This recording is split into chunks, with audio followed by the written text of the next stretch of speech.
All right, and hello everyone. Let's do this sound check. See if you hear me.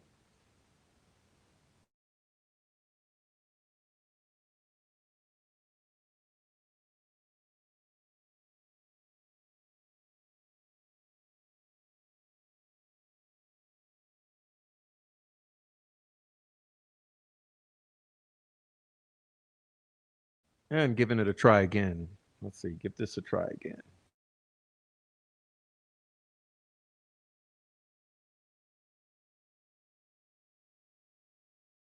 All right, that looks good. So welcome on into the Friday night Prof show. This is called Prof Friday Night Fights Round 12. Okay, and in particular, we're going to be talking about the state of Indiana tonight. Boy, it looks really, really bad. Okay, it looks really, really bad. And I just realized there's one other thing I need to do. Let's see.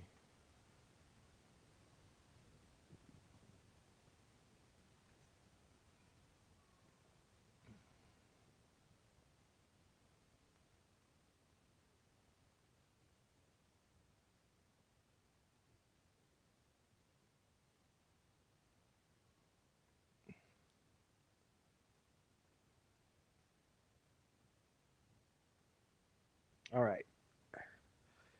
Yeah, so this is Prof show, and tonight we're going to be talking about some things but we're talking about Delphi. So welcome on in to everybody, all you new people. We're so glad to have you watching.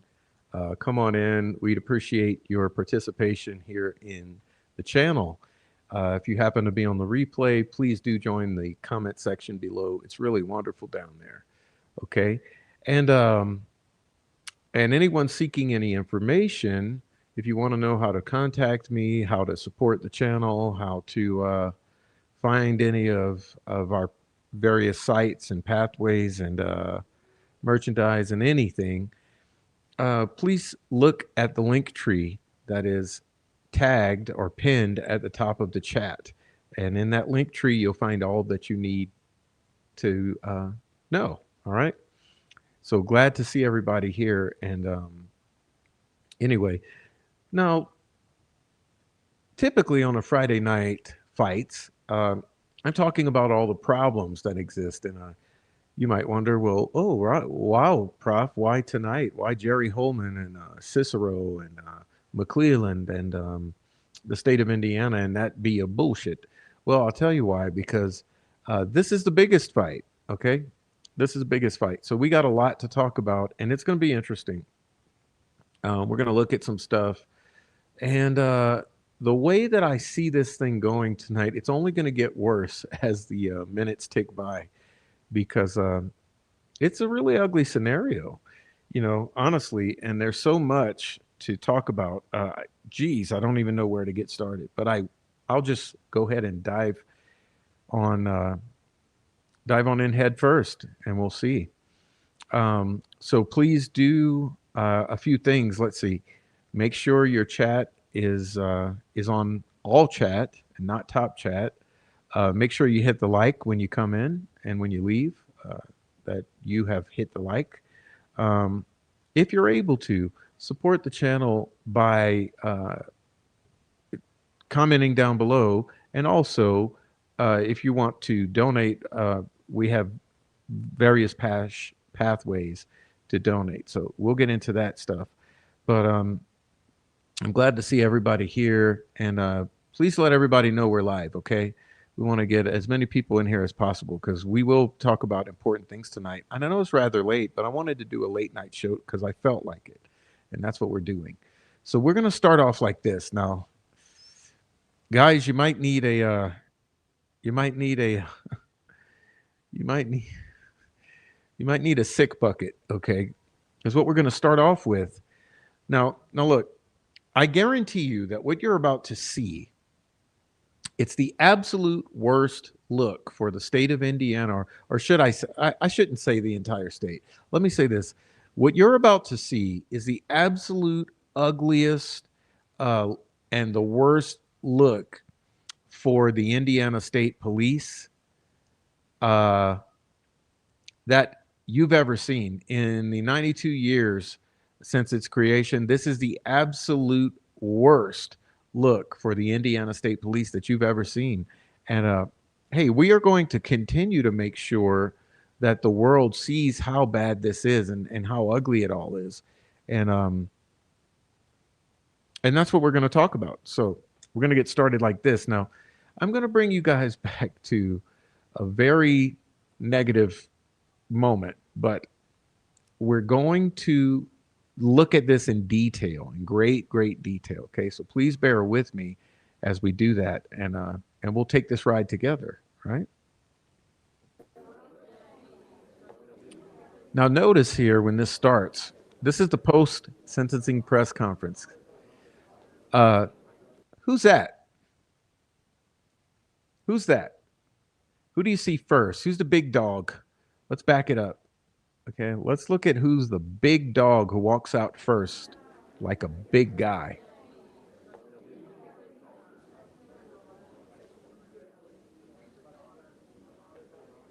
There you go.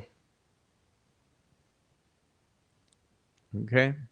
And who follows second? Let's see who follows second. Yeah, that's right. That's right. That's right. It's odd that they're shaped similarly. They're equally shaped. Let's continue. And look, third and fourth. You see, there's no accident there because this is all optics. This entire case has been optics from day one. Like let's look at it again. Right? Let's look at it again. All optics.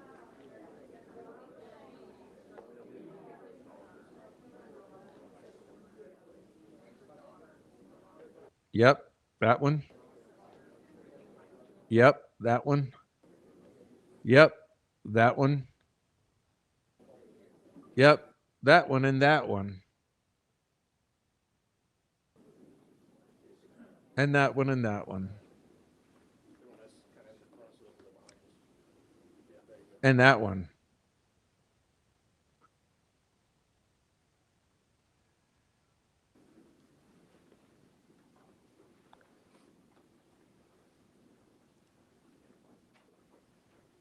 Wow, wow, wow.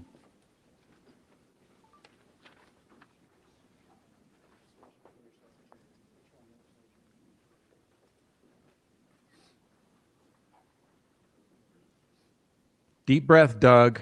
Good morning. My name is Jeremy Piers with the Indiana State Police. I'd like to thank you all for being here today and for your continued cooperation throughout the course of this trial. I'd also like to extend a special thank you to the Canal Center for allowing us to use their facility today.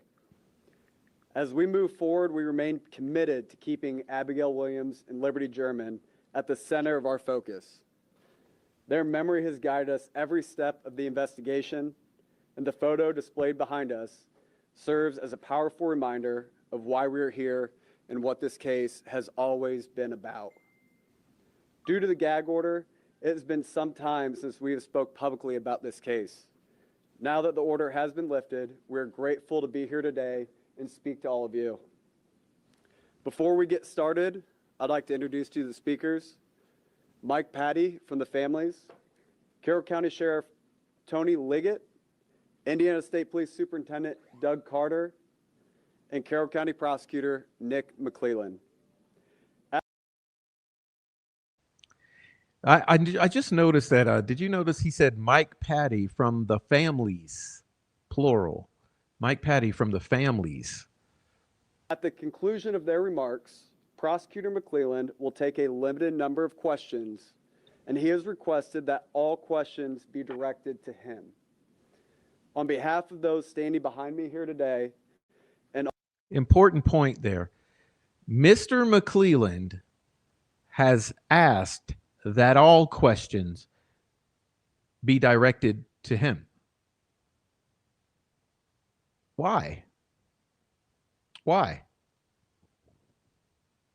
All those who have dedicated countless hours. Control freak much? Is that control freak much? Into this investigation, we thank you all for your continued support. I'd like to introduce to you our first speaker, Mike Patty.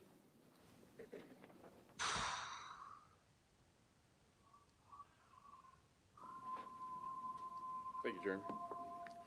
I don't have a nice speech all prepared. It was kind of a last minute thing here, but I really wanted to take the time. Dude, you had 7 years. To send out my appreciation that justice has been served for the girls. No, it hasn't.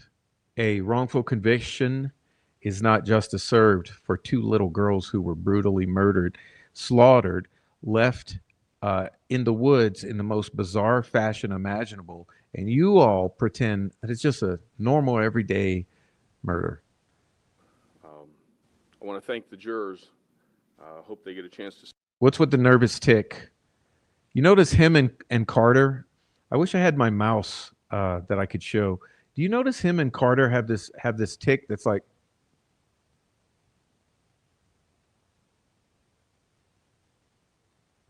see this, that they took time out of their lives and remained open-minded and objective and was able to look at the information and deliver a verdict. I'd like you all to pay special close attention here. You got Kathy Shank, okay, Mike Patty, Doug Carter. Like, you cannot make this up. You cannot make this up. For that, I will always be grateful. The community, thanking the jurors for this conviction. Community has embraced our families from day one and continues to lift us up and support us financially. And again, for that, I'll always be grateful. I want to thank them for covering up the murders of the investigative team, 2 little girls. The prosecution. Thank you for railroading Richard for staying Allen. Steadfast and continuing to work towards this. It's been almost 8 years of coming. Bullshit. If I live to make it 80, it'll almost be 10% of my life. It's been Who cares? No one on cares. This. No one cares. And to the judge, I want to thank her for railroading Richard Allen, for her steadfast, staying on course, staying on, and not allowing any other exculpatory evidence, including that of third-party suspects, with multiple confessions by numerous individuals, track and helping us get through this. Wrongful conviction and railroading Thank you very much. for the bullshit. Nervous tick. Tony? Tony. Now here's an interesting moment for me, okay? Because I don't know how many of you are men and you get it how guys act with each other, but this is it's a little not normal because Mike Patty has suddenly taken the driver's wheel here. He's taken the wheel. Notice, okay, let's back it up a bit. Mike Patty's not directing the show. He's not running the show, but notice. Of course, staying on track and helping us get through this. Thank you very much. Tony? Tony, get your ass up there.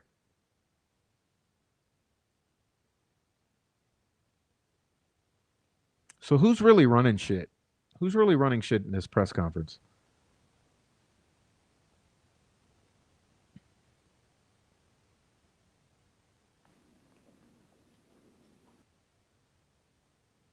He tells Tony what to do. Good morning. It's not At the good. end of 2016 and the beginning of 2017 completely changed the fabric of Carroll County.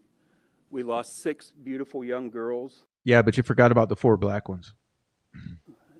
and all of that happened within a 6-month time span. And they're obviously connected, even though the troll farm who works for you is trying to spread the narrative all across social media that they are not. My office is not a part of the investigation into the Flora fires that's being headed up by the state police. And Brock Russell leading the charge, who was also head of methamphetamine, just like Jerry Holman.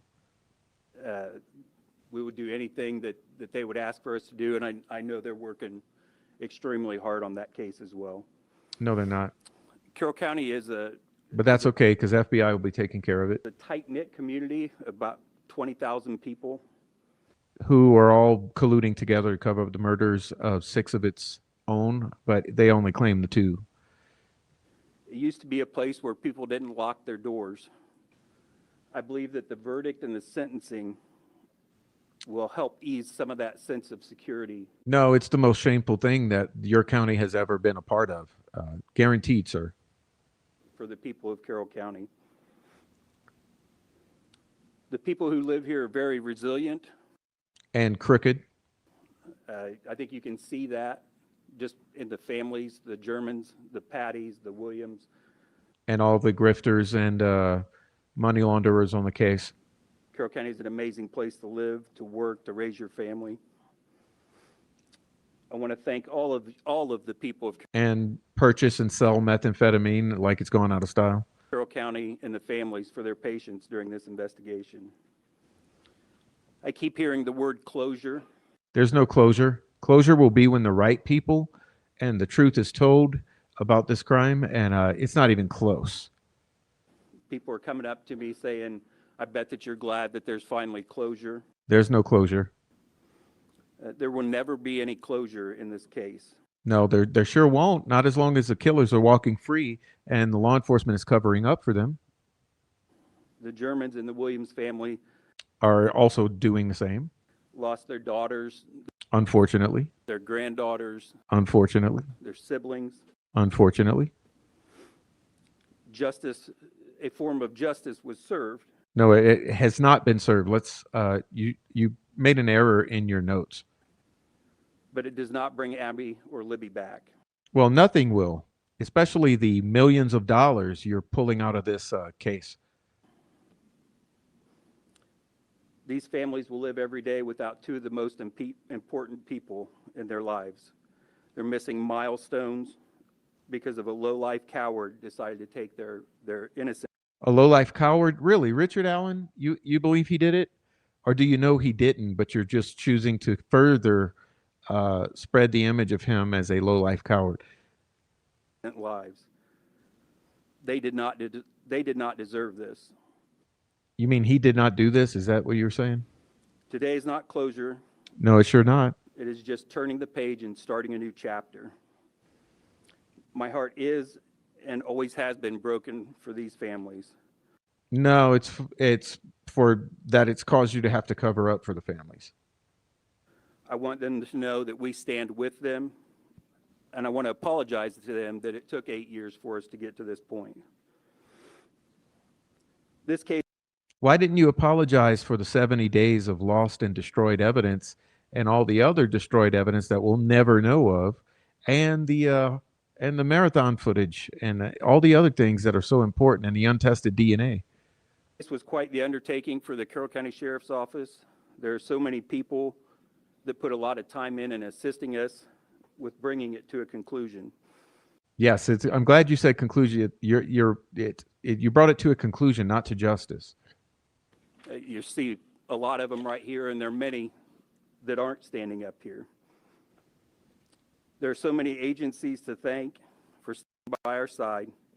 Just to give you an idea of the support that we had just for the trial, we had 36 outside agencies help us for just the security during the trial. On the afternoon of February 14th, at least that many came to help us investigate this case. Everyone from detectives down to dispatchers. Yeah, and you kicked them all off and said, no, we got control of this, and we don't need any help. We don't want any help. This is a cover-up. Everyone else has to get out. Everyone who's not under our direct control. To help investigate or just answer phones. I remember a conversation after we found the girls with Jerry Holman about whether or not we were going to take the case or Indiana State Police were going to take the case. Why is this narrative so important to put across? Remember that they've been really pushing this since the verdict. They've been really pushing this story about who was going to take the case, and the deal made about who was going to take the case. Well, it was not my decision. It was not my decision, but I knew we didn't have the resources needed to do this on our own. Holman made a commitment that if we took the case, ISP wouldn't leave us and they would stand by our side and provide any of those resources that we needed, and they did just that. Tobe Lesenby was the sheriff at the time, and he asked ISP to... Where is he now, by the way? Why is he not a part of this? He's been awfully quiet for about 5 years. To stand with us. I want to thank Doug Carter and the rest of the Indiana State Police For covering our asses. for being with us during this time. The reason justice was served today was due to one person, a person that only knows how to give. By the way, he's describing investigator Kathy Shank, not a little old lady. Okay, you see something all of these people try to do, and they've gotten away with it pretty well because no one's out here calling it out like I am. They use old ladies because they know that most people will never look over or beyond the surface. So they like to cast her as a little old lady, just like Sarah Elrod Osbrook, little old lady. But she is far from just a little old lady, okay? Full-time investigator with the police. She has given herself literally for free to this investigation in different ways since about March of 2017. So we'll give her the $300,000 reward money. Kathy Shank, while filing, scanning, organizing, found a tip that led us to be here today. Throughout this investigation, especially when things happened during the month, for things that happened during the month of 2017, that was a time when Kathy was not helping us. When she would come across something that she didn't know, she would always bring that to an investigator, and every time that she brought us something and said, "Did you know this?" We knew it, except for the tip that she brought us that got us here today. Smells like bullshit. And where there's smoke, there's fire. Where there's smoke, there's fire. Okay, that whole story smells like bullshit, and everyone knows it. Everyone knew it from the beginning, and ever since, we've consistently known that the fact that you have to push that story as a narrative point, just like you have to push the me and Holman couldn't decide who was going to take this case. These consistent narrative points that you all push have been what's raised the red flags. It's the smoke to the fire.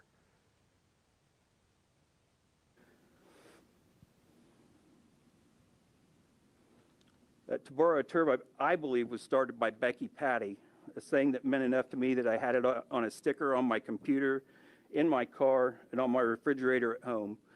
The goal was actually to be able to say the words, and they ring true. There is zero doubt that justice has been served, and today is the day. Thank you. I'm going to vomit. That's literally vomit worthy. That's literally vomit worthy. This entire press conference, like I said, this is the absolutely worst look in Indiana State Police history. What you're observing right here. There's nothing that's ever looked as bad as this.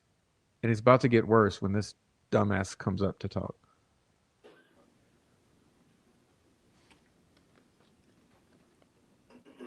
I had prepared remarks today, but I decided walking in here that I wasn't going to read them. John Perrine reminded me that 2,866 days ago, this entire thing began. I didn't know what I would think, and I didn't realize today we were going to be walking into the same room where many of you were, I believe, in, again, from memory, April of 2019 or that time frame.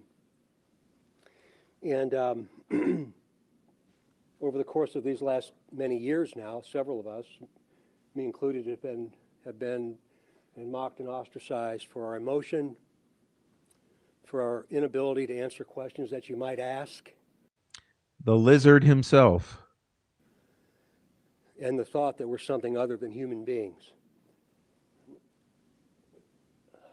I'm not going to apologize for that. You're not going to apologize for anything. I often say I wish people could see what goes on behind the scenes, and not just with people dressed like me, but citizens of this county and of this city. It's amazing, amazing acts of unbelievable courage and self-service and self-sacrifice. I wish you all could have been in the courtroom today and heard the victim impact statements. No, I'm glad we didn't. That's the last thing that needs to be broadcast all over the fucking YouTubes. I'll always remember them. And I hope you'll get the transcripts and read what was said and try and understand the context of those words, even though you weren't in the courtroom. Over the course of these last many years, there have been many, many, many investigative strategies. That'd be a bullshit. That'd be a bullshit. This is...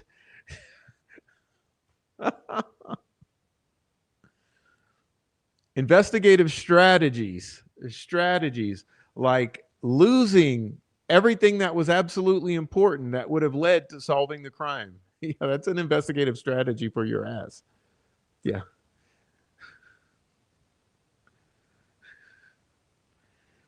Investigative strategies, randomly choosing in April of 2019 to switch sketches willy-nilly, and the age drops 20 years in the suspect. And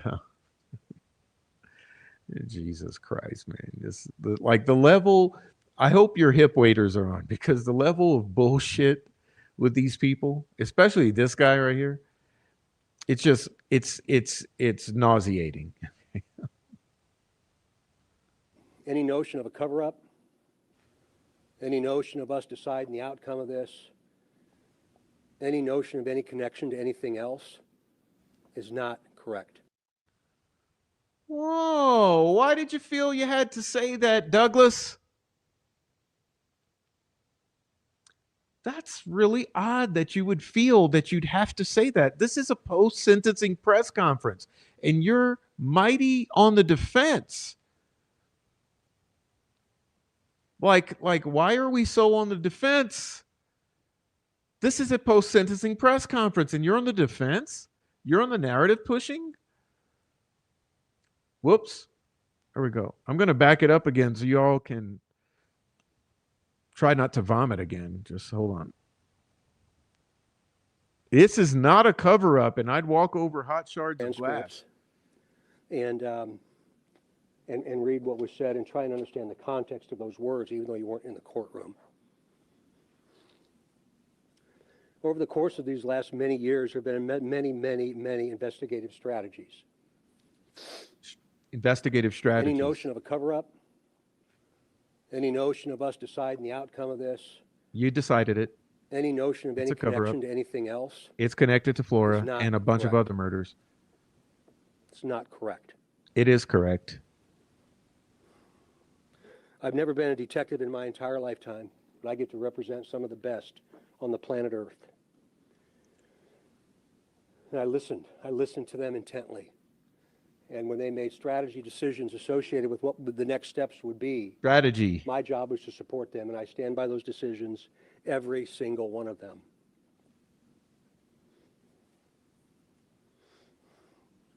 The gag order.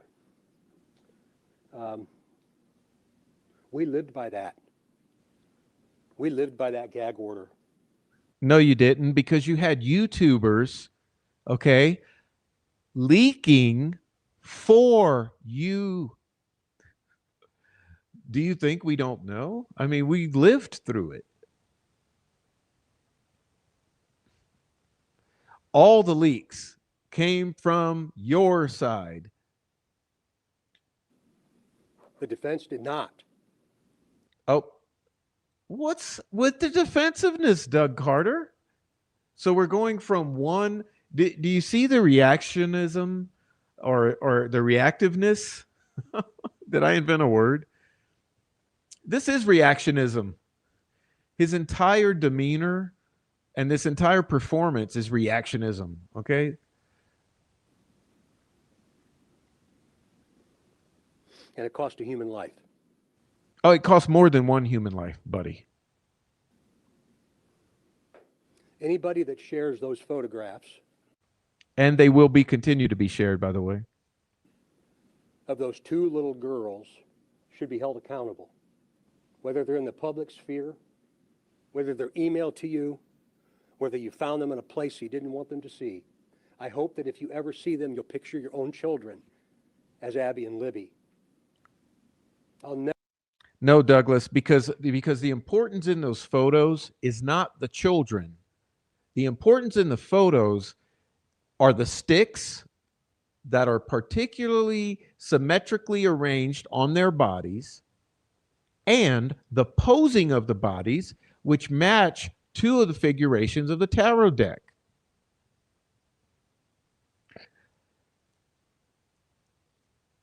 There's an extreme amount of importance in those photos, which is why you don't want them shown. Never forgive that. I will never, ever forgive that. No one cares. You're out of here. We lived by the gag order. Documents were released from the defense that drove a public narrative that many of you talked about. No, the public narrative hasn't even begun. Like the public narrative, in truth, has not even begun, because there are people with things to say about this narrative that are still not able to say them because they're preserving the integrity of Richard Allen's case in case of a second trial or a successful appeal. And damn it, I wish I could have responded. But I was not going to violate what Judge Gall said. So they were able to get these documents out there and create a public narrative that you and many others, many of you, and many others believed around the globe. Here we go again with a narrative push. Baldwin and Rossi are responsible for that. Arrest them, bro. Not this team. Put them in prison. Why are you performing for the cameras and trying to convince the public of these things? If it's in your capacity to take care of it, you should have addressed it and not continued to push this narrative towards the public, because you knew this was going to be replayed on mass media endlessly. So you're out here doing a whole fucking entire performance, rather than address what you could have addressed when you could have addressed it, because you know that it's all that'd be a bullshit.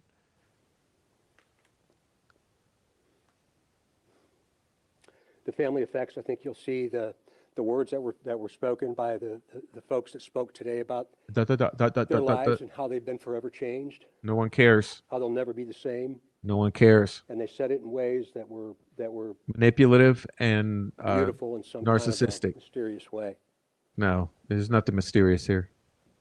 It's all There's an fucking attorney in obvious. Indianapolis by the name of Guy Relford, and I heard Guy on the radio after the verdict when a lot of hate mail came, death threats came.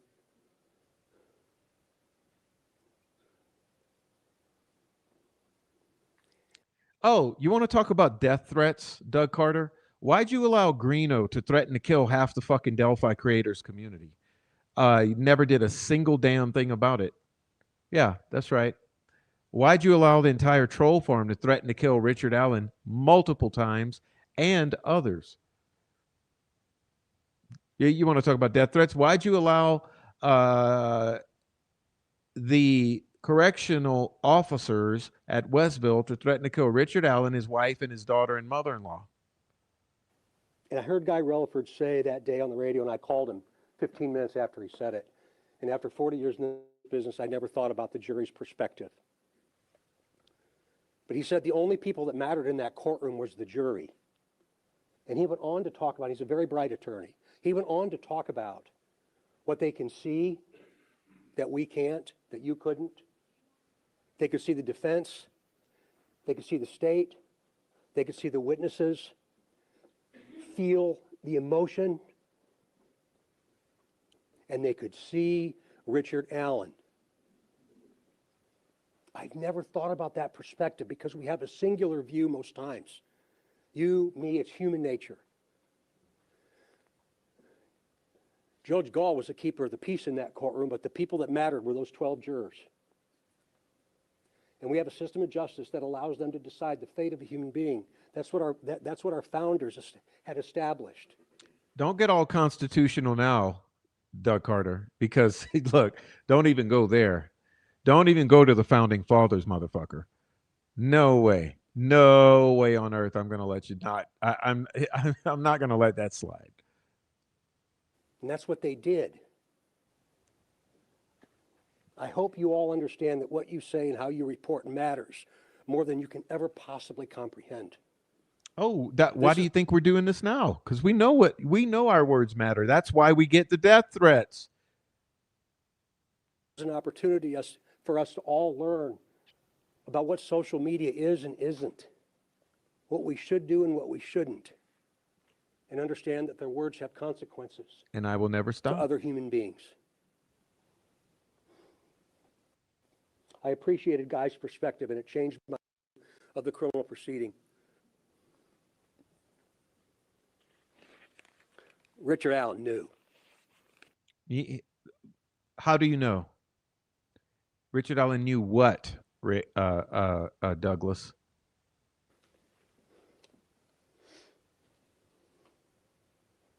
We live in a country where people can hate. People can say things about other people. And that's okay. Hate me. I don't hate you, Doug. I dislike you a lot, but I don't hate you. I hate the killers of Libby and Abby and all those involved in the cover-up. It's one of the only countries in the world where you can. No, it's not. There's France, Italy, UK, Norway, Ecuador, fucking Argentina, Guatemala, Canada, Shibby. So hate me if you want to. The investigative collaboration is something that I'll remember for the rest of my life. For the rest of my life.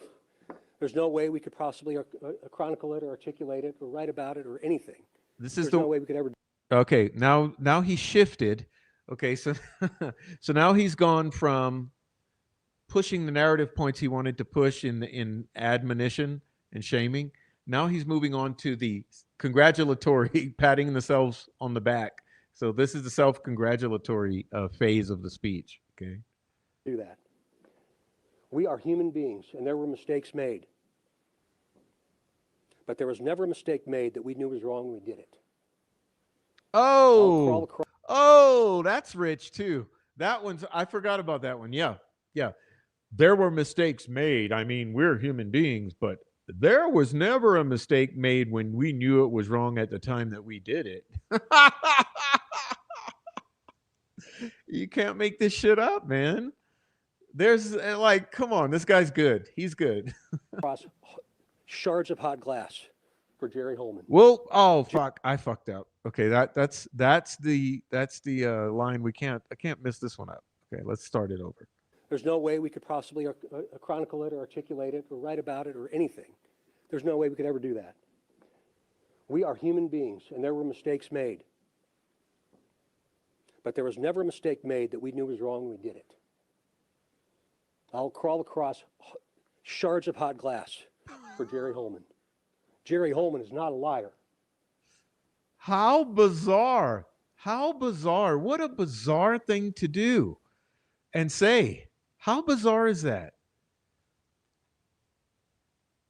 What fucking kind of press conference? I should not be talking. Okay. I think like I'm fucking the flow up.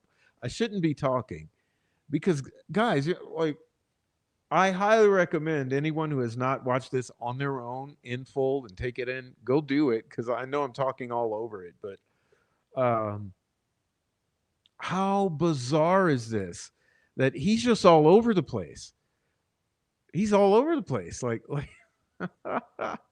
let's back it up. Come on. But there was never a mistake made that we knew was wrong when we did it.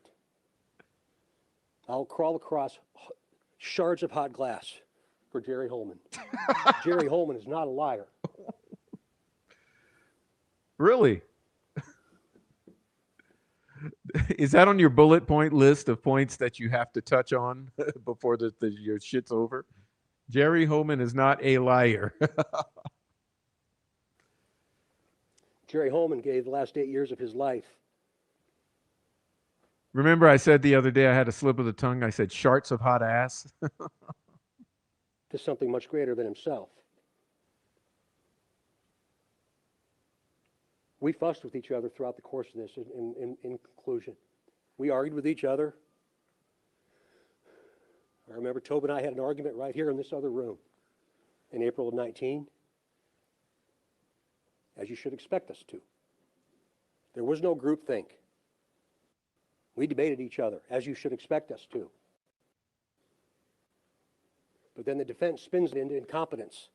No, you are incompetent and crooked and dirty and colluding.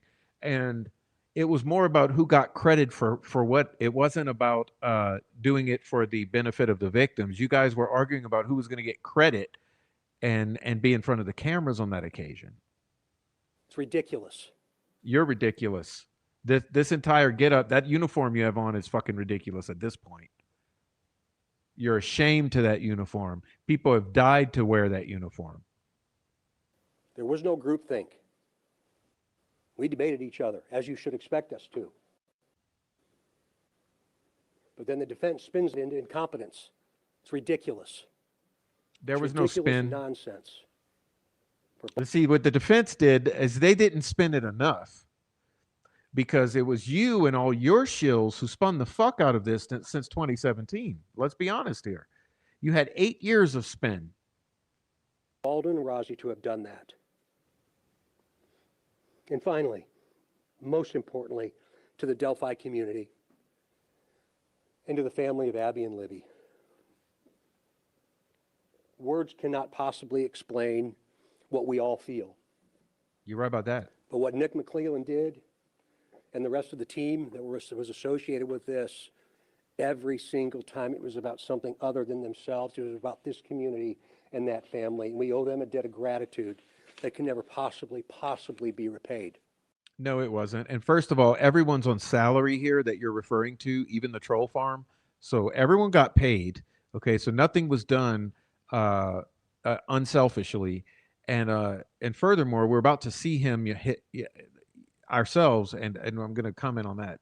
Just let me let it go. How about we start to heal now? How about There- we hit that reset button and how about how about everyone move on now? Okay, everyone who's looking into this, just let's move on now. We'll call it healing. Okay, remember the objective of conviction or Richard Allen was to make this go away forever. So how about we make it go away forever and move on, and everyone heal. Again, he's probably looked at a bullet point. understand that justice in this country was served, and if you don't like justice in this country, go do another one. Nope, that's not the way it works, Douglas. That's not the way it works. Healthy, vigorous debate, freedom of speech, pointed criticism, and holding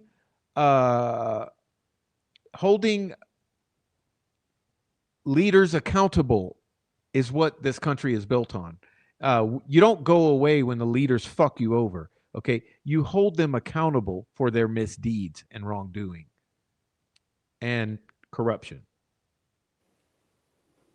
Let's heal. No, there's no healing. Tone down the rhetoric. No, there's no Stop all the toning down. politics and all the nonsense and all the conspiracy. No, Doug, this is not about politics. This is not about toning down the rhetoric. You could have toned down the rhetoric from the very beginning. Shards of hot ass. What glass? Theories, and understand that we all tried the best we could. Yeah, is that another excuse you're making? Listen to that again. Oh my, he's just it just bleeds. It seethes out of them. You know? Button and understand that justice in this country was served, and if you don't like justice in this country, go do another one. Let's heal. Tone down the rhetoric. Stop all the politics and all the nonsense and all the conspiracy theories, and understand that we all tried the best we could. That should be the message to us and to our kids. We all tried the best we could. What, to not serve justice to these victims and to cover up the actual murders and to railroad an innocent man? And to this most amazing place we call the United States of America. Oh, don't get patriotic now, bud. Well done. Thank you all.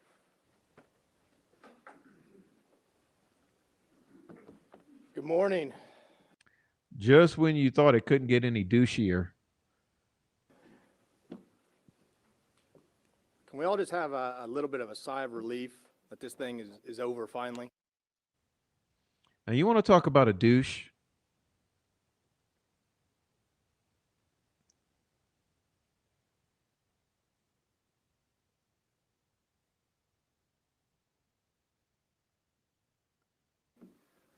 The convictions come in.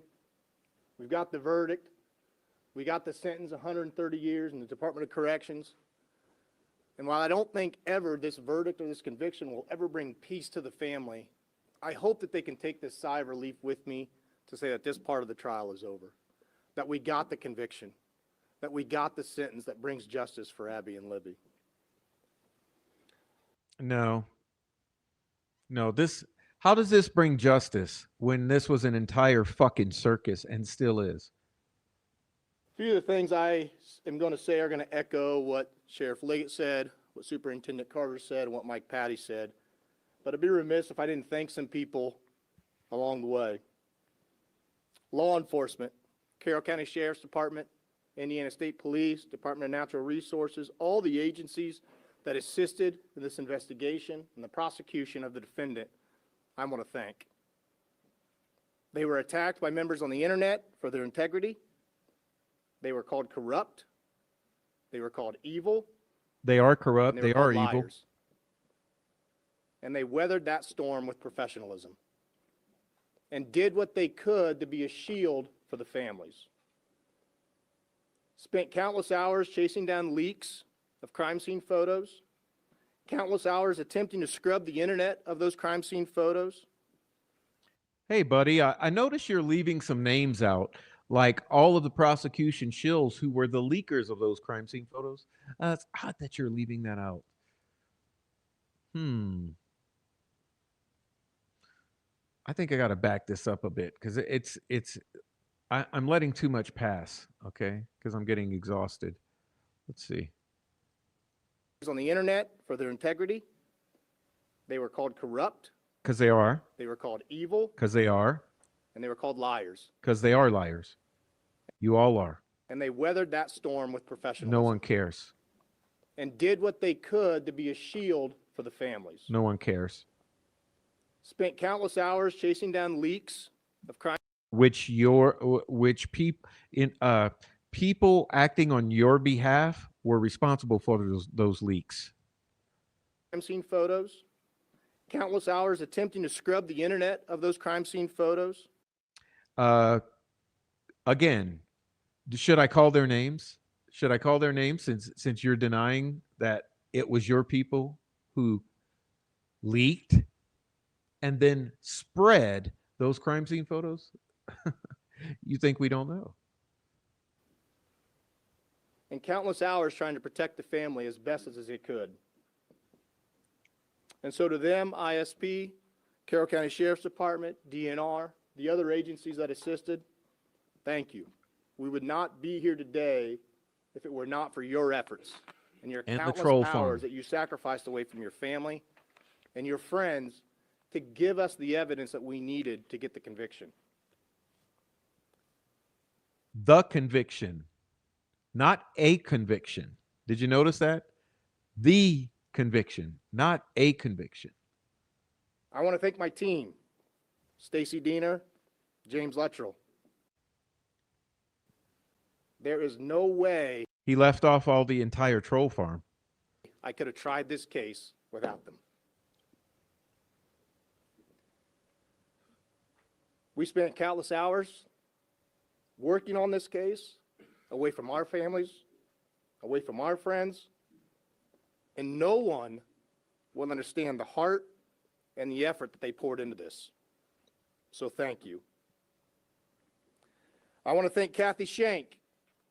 She kept us. Investigator Kathy Shank, not little old lady. Okay, let's not be stupid here. Well fed. She was the grandmother of our office, if you will. No, she's no little old lady. Look at this duping delight here. Look at the duping delight. Look at that face.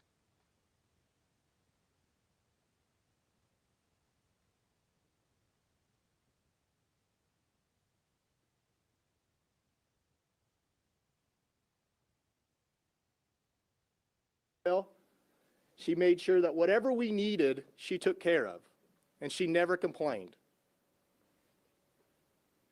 And without her, we would not be here. Without her countless hours of going over filings, of scanning in documents, of looking at reports, and having the wherewithal to bring this to the attention of Sheriff Liggett, to say, hey, I haven't seen this before. Has anybody followed up with this person? Without her, we would not be here. Without her, we would not have an arrest, a conviction, and a sentence. She was the key part to this investigation. The needle in the haystack, if you will, that brought this investigation to a close to where we could make an arrest. Kathy Shank, I thank you. And finally, the family. The Williams, the Germans, the Patties. Thank all you guys. The support you gave me throughout this. Those times when I said you had to abide by the gag order, that you wanted to respond to the things that were being put out there, the allegations against you, against your family members. Because they're all so damn sensitive of the things said on the internet. God! I've never seen a group of so-called professionals so fucking sensitive about the things that random people are saying on the internet.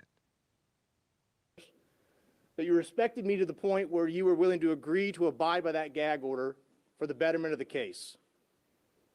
The fact that you supported me throughout it, and I know there may be times you doubted, but you endured. And without your help, we wouldn't have got the conviction. And without your victim impact statements. The conviction again. Look at this duping delight. Look at the duping delight. And the graceful words that you gave to the court about how this has influenced your lives, we wouldn't have got the sentence that we got. 130 years, maximum sentence on each count. Wrongful And conviction. so I thank you.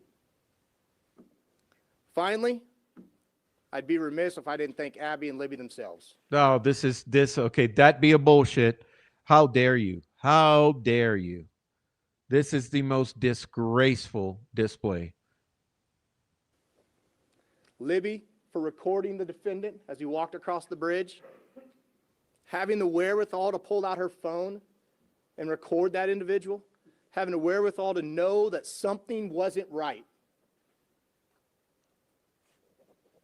Arguably the biggest piece of evidence that we had, that recording of their killer. And then to Abby for hiding the phone. I'm gonna vomit. I'm gonna vomit. I'm gonna vomit. This is what I was referencing last night. The fantasizing or the fictionalization of the moments of their death. The fictionalization of the moments of their death.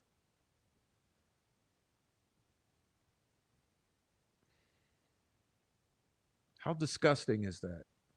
Hiding the phone from the killer so that he couldn't take it with him.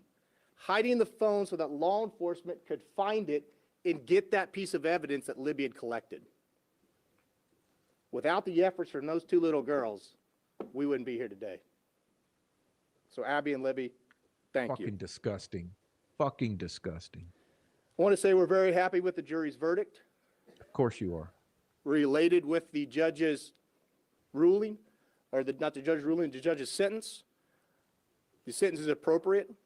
As Judge Gall stated in court, the aggravators outweighed the mitigators, and the heinous nature of this crime deserve a fully executed sentence. I'll end with this. I want to thank the media for keeping this case in the forefront, for keeping the tips coming in for us to investigate. But I will leave you this word of caution. Please, as Superintendent Carter said, the crime scene photos are still out there. Super concerned about the sticks on the bodies and the posing of the bodies. Like, let's be clear here. They are super fucking concerned about the stick figurations on the bodies and the posing. And more may be out there in the future. Please, if you receive those, delete those. Don't forward those on. Don't re-victimize the family and the other family members. World's smallest You violin. can write whatever story you want and report however you want. You do not need those crime scene photos to do so. All it does is re-victimize the families and No, it hurt the doesn't. reputation of Abby and Libby. No, it doesn't. No, it does not. It honors the victims by showing the truth in how they were left in those woods that you all have tried to misrelay. So please, if you get those, do not forward those on. If you get any other crime scene photos or autopsy photos or anything, don't forward those on.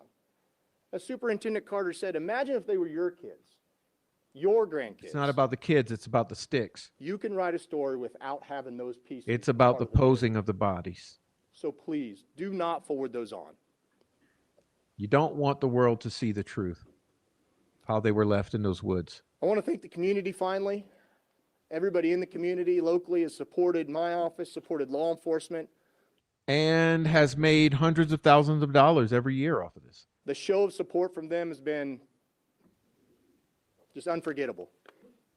I appreciate everything everyone's done. I appreciate the prayers. I appreciate the handshakes, the support, everything that everybody's done throughout this course of the 8-year investigation. When this investigation started, I was actually a defense attorney. No one gives a fuck. I ran for the prosecutor's office in January 1st of 2018, and I knew coming into that office that this case was one that I would have to investigate. Of course you did. That's why you were put there. Okay. And we know about your relationship with Ron Logan. I mean, that's been thoroughly discussed by the community with people like us. Do you think that we don't understand the relationship with Ron Logan? I made it one of my goals not only to investigate it, but to get an arrest, have the trial, and get a conviction. And all the support I had throughout that time, I appreciate it. And so, as Trooper Pierce said, I'm going to answer a few questions. The gag order is lifted. You're more than welcome to talk to anybody up here individually afterwards if they want to talk to you. But I will take a few questions here and now. What did you do to help the family navigate the emotions of the swirling narrative outside of the gag order and also the hate and vitriol put onto this case? It's not easy. It's hard to put yourself in their shoes because I've never had a child die. No one gives a fuck what you have to say, douche. As a matter of fact, we're done with that. I can't take another moment of his douching. But so I wanted to start off in this way tonight because I wanted you to witness for yourselves the brazen gall of these people. The like I said, this is the absolute worst display of insanity by the Indiana State Police in its entire 92-year history. Bottom line, I've never seen anything look as disgusting as that particular press conference. I remember watching it in real time. I was just floored. Remember what happened. You know, everyone who got up just had a whole litany of bullshit in the points they wanted to make. And Doug Carter especially was extremely defensive. Just horrible. Horrible. Anyway, let's see. Okay.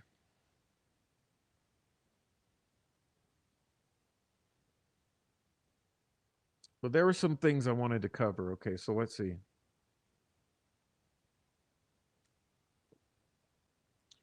So,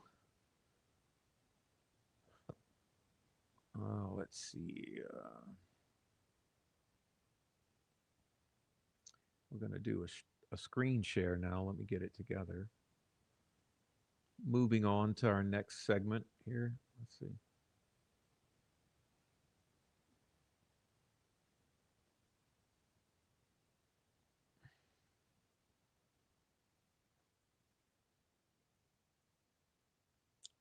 All right, let's see. This says,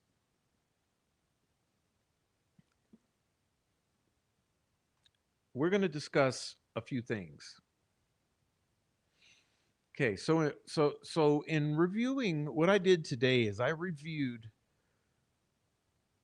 this thing in its entirety in regards to Richard Allen, you know, since his arrest until now. I reviewed the whole thing and I wanted to talk about some of the main points, okay?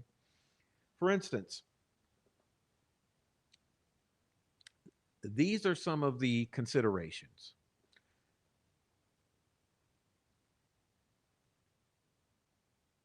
Due to the incompetent investigation or potential destruction of evidence, okay, this is what we know. There's no testable DNA at the crime scene, unbelievably, right? There are no viable fingerprints at the crime scene, unbelievably. No suspect, not one, I'm sorry, not suspect, witness. No witness, not even one, positively identified Richard Allen at the trails or at the crime scene or as Bridge Guy.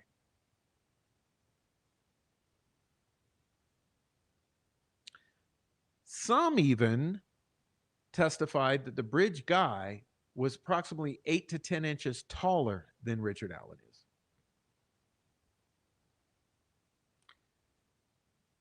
The ages don't match. No murder weapon has ever been found or recovered. Not a single weapon. And it is believed that possibly more than one weapon may have been used on the girls. No weapon recovered. During the 5 years it took for them to go and arrest Richard Allen, multiple people had confessed to the crime. Okay? Multiple people had reported that their loved ones potentially had committed the crime. Remember, Brad Weber provided several inconsistent statements about his whereabouts and activity on February 14th, 2017.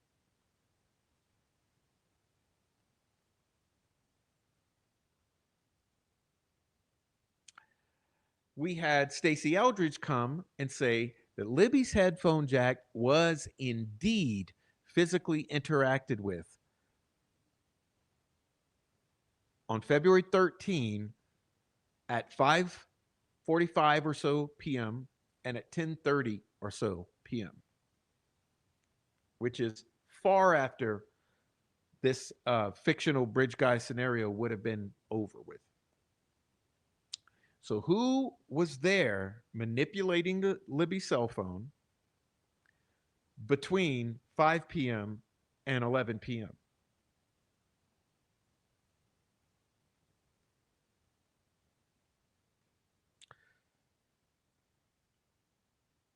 And what do they say? Okay, so what do they say? What do these troll farms and the guilters and the state actors, what do they say that makes Richard Allen guilty? Let's go through a few of the points. Richard Allen admitted he was on the trails that day. He admitted he was on the trails that day. Yeah, surely he did admit that he was there earlier the day. And shit, as far as we know, there's like 8 to 10 people or more. In other words, there are handfuls of people there that day. All of those who are known to be there that day have admitted that they were there. So Richard Allen is one among a dozen who have admitted being there that day. What's another thing they say about Richard Allen? Richard Allen says he doesn't see any other man on the bridge. And this is what the troll farm will say. He admitted being there, and he didn't see anyone else there.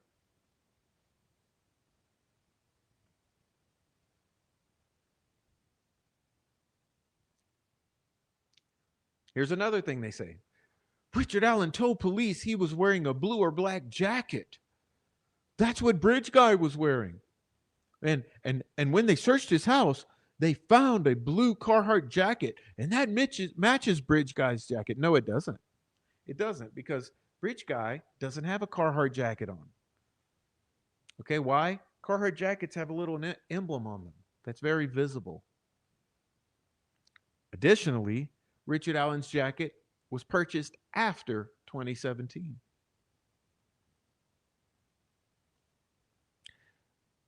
The jacket showed no signs of bloodstain, DNA, anything else. Just like his vehicle showed no signs of bloodstain, DNA, anything else. How in the world can you explain that if he's muddy and bloody, covered from head to toe in mud and blood?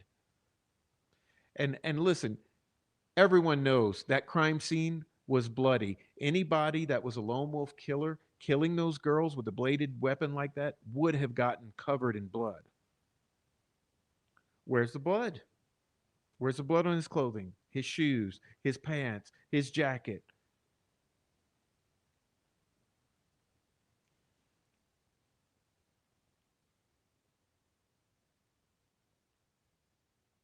Richard, when they served the search warrant, Richard Allen had like 20 cell phones. The only phone they couldn't find was the one he had during that time.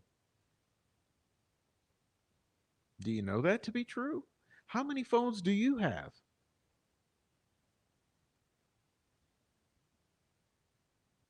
I know this. Most people never throw away phones, right? How often have you thrown away your phones?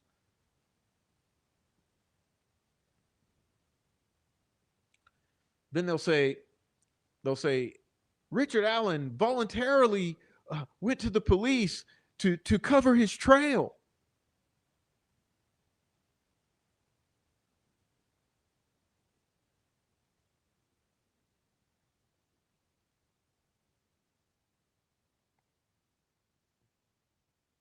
Then they'll say Richard Allen lied to his wife about if he was on the trails that day.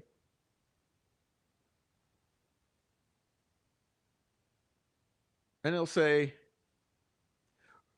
it's Richard Allen's voice on the bridge guy video, and we know that because Sergeant Harshman, Brian Harshman, listened to hundreds of hours of his phone calls, and he knows it's his voice. What's another thing they tried? Richard Allen changed his height and weight on his fishing license after the murders.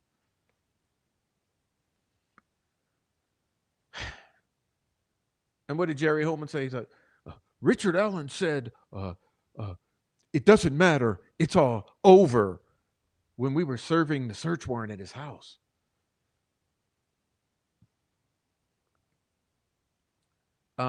They say Richard Allen knew facts only the killer would know.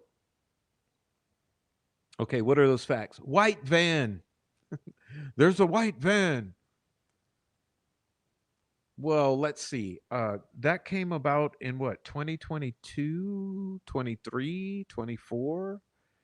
And if we go back onto the internet, which is a thing that exists that is freely available to anyone, including Monica Walla, who extracted this particular detail allegedly,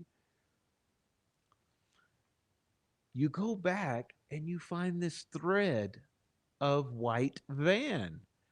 As a matter of fact, if you go all the way back to the helicopter footage on the very day those bodies were allegedly found, you see the white van that belongs to Brad Weber in the helicopter footage.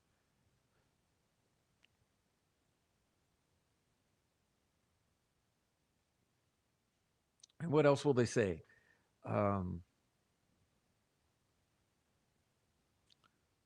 He knew that their throats were slit. He knew that their throats were slit by a knife or box cutter. And he worked at CVS, so he had access to box cutters. And remember, some of them, they even when the photos came out of the various knives at his house, like any Midwestern man is going to have knives in his house, they said he owned knives. But what they leave out is that he also said that he had an affair with a cigarette, and he's sorry he shot the girls, right, with a gun. Were the girls shot?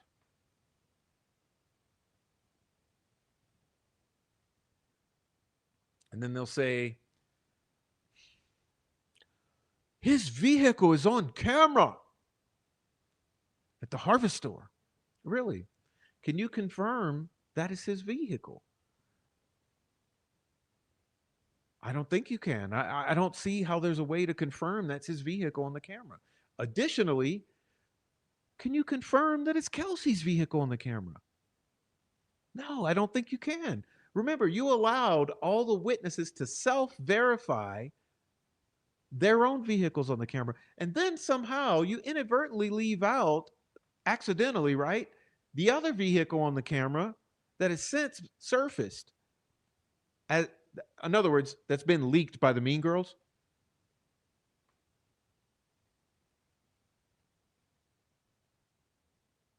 And then they say, the bullet at the crime scene matches Richard Allen's gun, and he had one in a keepsake box. Well, oddly enough, what they leave out is that it's complete trash ballistics that matches that round to his gun. Okay. They leave that one out. And they also leave out the fact that other guns could not be excluded from producing those ejection marks on that shell casing. They also leave out the fact that that round had to be fired to produce supposed matching marks. And in regards to the bullet in the keepsake box, what they never will admit is there's a potential that that is a planted piece of evidence. Okay? So is the bullet at the crime scene planted? Well, hey, we don't know, right? We don't know about that one. But we know this, 40 caliber at the time, 2017 and prior, was the preferred law enforcement round, right? We know that an IMPD officer told Julie Melvin that they found all kind of 40 caliber empty shell casings out there. We know Brad Weber owned an identical 40 caliber SIG. We also know that if I've made the point before, if you think about it, can you plant a microwave in somebody's house? No, it's not very easy, is it? Can you plant a laptop computer in somebody's house? Well, it's not very easy, is it? Can you plant a cell phone in somebody's house? Somewhat easier. Oh, can you plant like something this size in someone's house? The size of a bullet? Oh, very.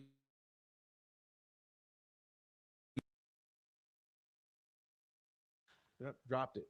You can just wedge the bullet in between your fingers and have your hands in your pockets and walk around, and you could even use an ink pen and still have that bullet in between the fingers, and you could easily just go and drop that bullet right on into Richard Allen's keepsake box so that you have a match to the one at the crime scene.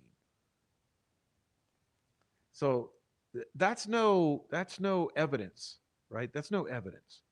The bullet in the keepsake box, throw it away. What else do they say? Let's see. So what they say is he went to Doolin and said he was there at the same time the girls were there. And Doolin always recorded the interactions. But no, we don't have the handwritten notes and we don't have a recording, but just take our word for it. The time that he said he was there was the same time the girls were there. Okay.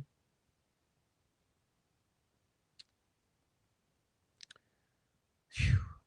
Then they say, then you'll say, well, what happened to that tip all these years? Oh, well, you know, it was Kathy Shank.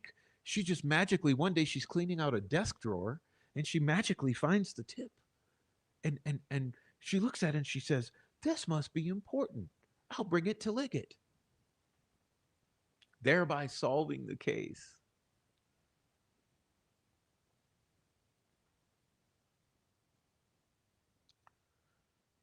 And then finally, they'll say, well, he confessed. Leaving out the entire predicate, which is that he confessed after being in solitary confinement exponentially beyond the Geneva Convention recommendations, while being force medicated above his body weight with Haldol, while being sextorted or coerced by a female psychologist who was using her sexuality in her interactions with them while feeding him details because she just so happened to be a die-hard fan of the Delphi Murders YouTube community and in multiple Facebook discussion groups. While he's being threatened by Odinist, Norse, pagan prison guards wearing Odinist patches, threatening to kill, according to Robert Baston, him and his family all day long.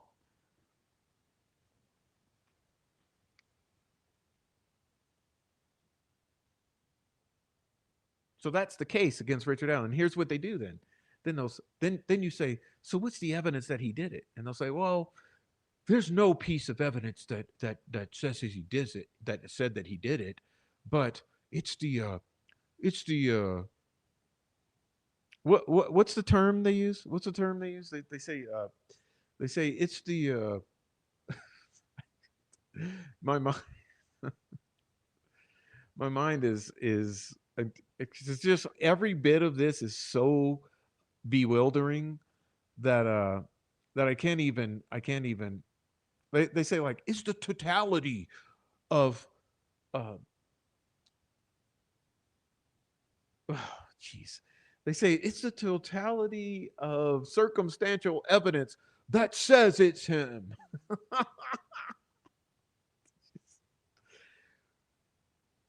You just cannot make the shit up, right? You can't make it up. Now,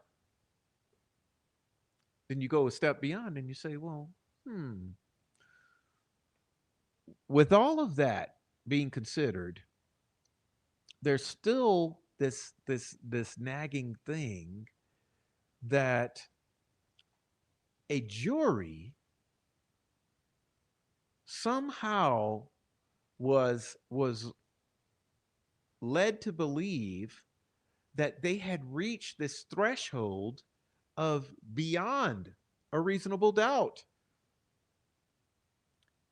as if they had no idea or had not been instructed in what the standard of reasonable doubt to get beyond was.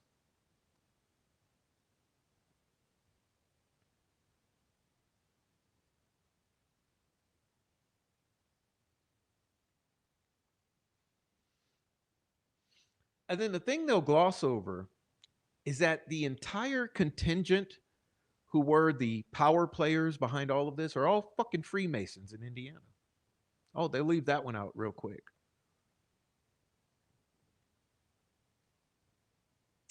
They'll also leave out the fact that there were at least 30 to 45 individuals operating on the internet on their behalf, terrorizing the community.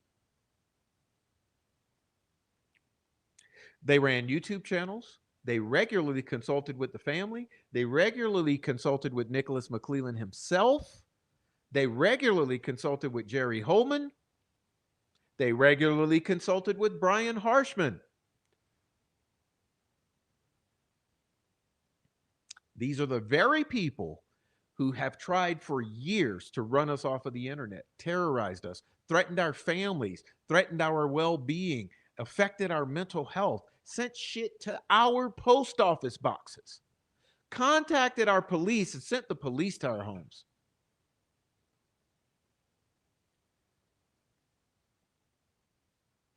This is the Delphi murder scenario.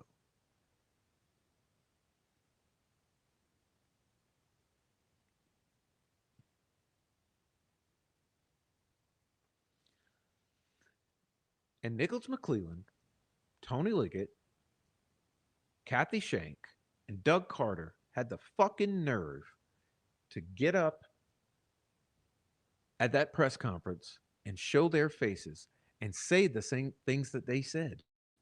Like, it's enough of this. It's time to move on.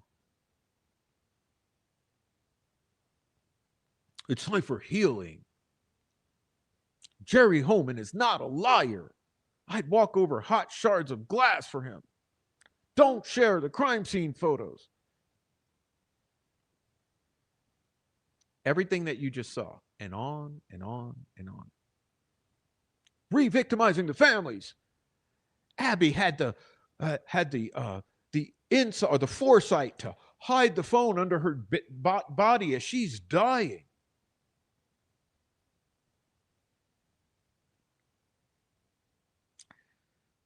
And like a chatter says, they promote Judge Gall during the course of this, right?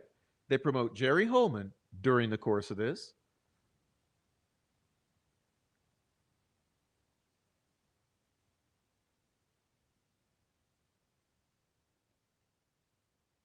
They try their best to pull the rug out from under Richard Allen's defense in multiple ways, by setting them up for crime scene photo leaks, by sending the controlled opposition in there to sabotage the defense strategy, by leaking, by trying to have them arrested. And remember, when Gall failed the first time in doing it with the forced resignation type of deal or forced withdrawal, McLeland tried a second time to find them in contempt. And I said before, there's only one fucking person who stopped that in its tracks at that contempt hearing. And that was because Judge Gull's own employee had been leaking and discussing with Fig Sauls.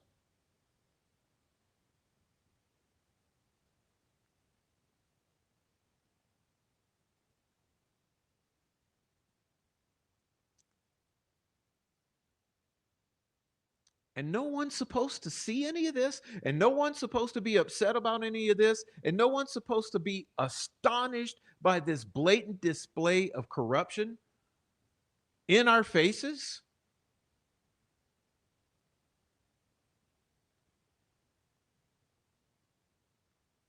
Everyone's just supposed to accept it and move on. And this is supposed to be justice for those two girls?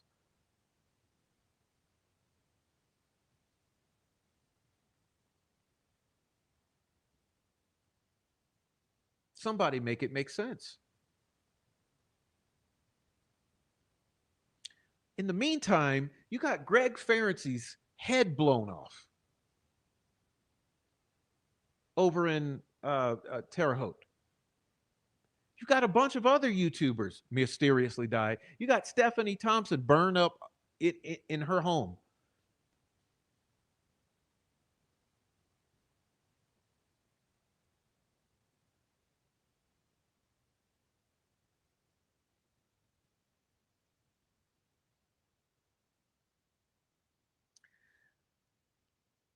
These people have destroyed lives.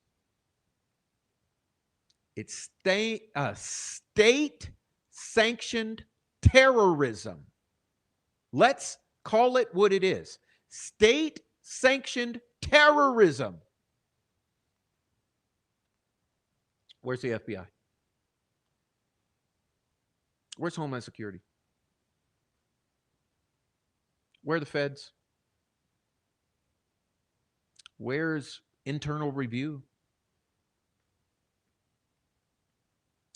Do you know the percentage of law enforcement who are practicing Odinists?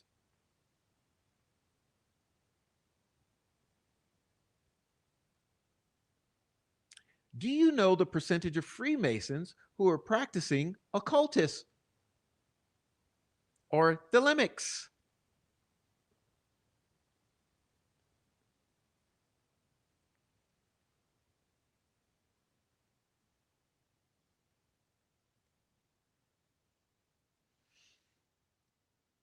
Oh, but we let the left hand wash the right hand clean in Indiana. Yeah. Keep it in the family, Prof.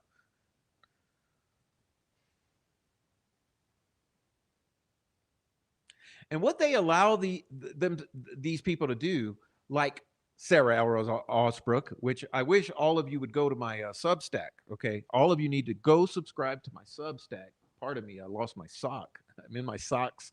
The sock, been rubbing my feet, my sock slipped off.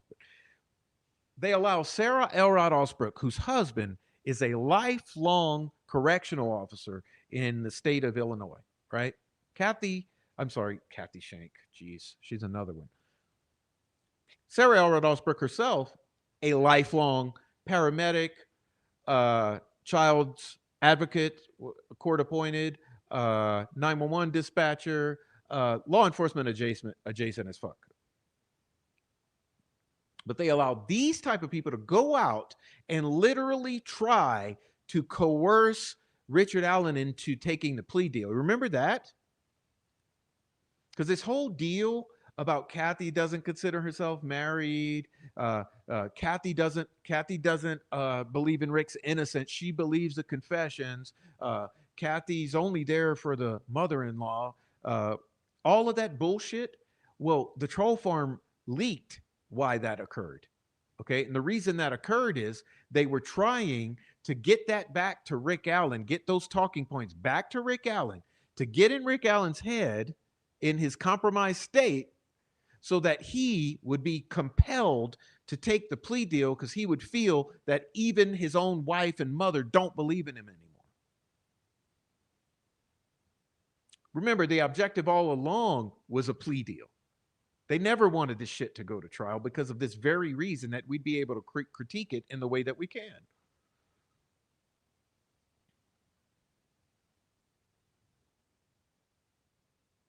And they act like everyone online who has a problem with this is the problem. I mean, look at fucking Gray Hughes.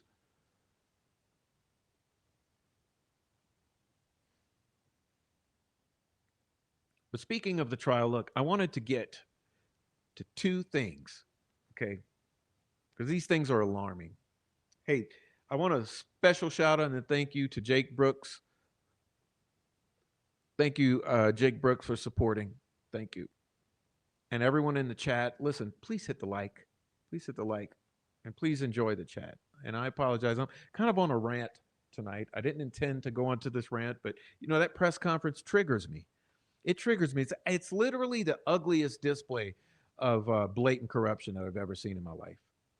The way that they came out, they immediately came out, they blamed the public, they blamed the YouTubers, and they blamed the defense for everything that they say that is bad that has happened.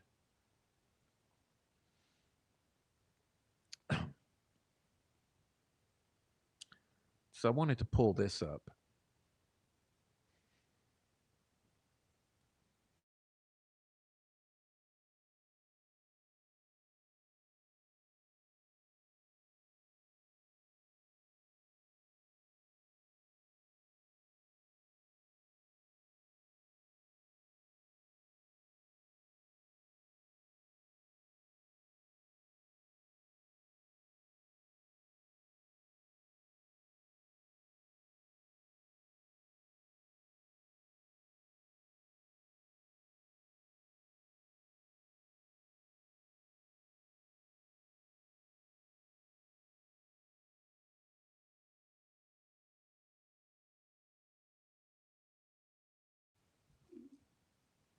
Okay, sorry, I needed a drink of water. This is a lot of reading here.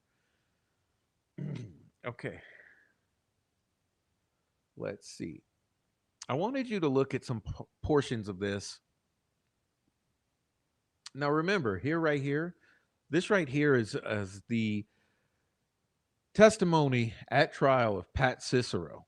Okay, because I'm really upset about this part, and you guys know that. You guys who know me know that I'm really upset about Cicero because the crime scene upsets me, and his misrepresentation of the facts of the crime scene absolutely upset me. So what I'm going to do is I'm going to skip over this, but there's some things that I want you to put some pins in, okay? Excuse me. There's some things that need to be pinned here in your mind. Okay. Firstly, now I've already told you, you know how it is with these cops. When the cops get on the stand, the first thing they do is they lay out the entire fucking resume to try to build up this edifice of integrity and believability, respectability. And this is obviously what happens with every single cop that takes the stand. Okay. So they come on here and they try to give him the credibility by doing his whole fucking, this is why you need to believe me. But the things I would like you to pay attention to are because listen, I got to say this before we start. We very well are becoming very familiar with where the corruption exists most in Indiana. Okay. Where these what's the word? I don't know, these hot spots of corruption in Indiana. But check this out. LaPorte County, hot spot of corruption in Indiana. LaPorte County. Check him out. right? LaPorte County for over 24 years.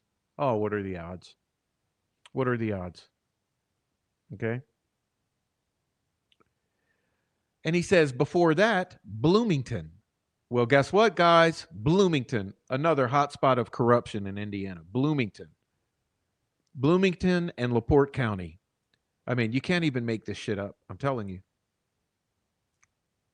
Bloomington and LaPorte. Can't make this shit up. And then he goes into how he's such a fucking expert in bloodstain analysis. So he goes on and on and on about how he's an expert in this shit. Expert, right? He's going through it. Numerous training, okay? Numerous training. Blood stain analysis, blah, blah, blah, blah, blah. Right? I'm so good at this.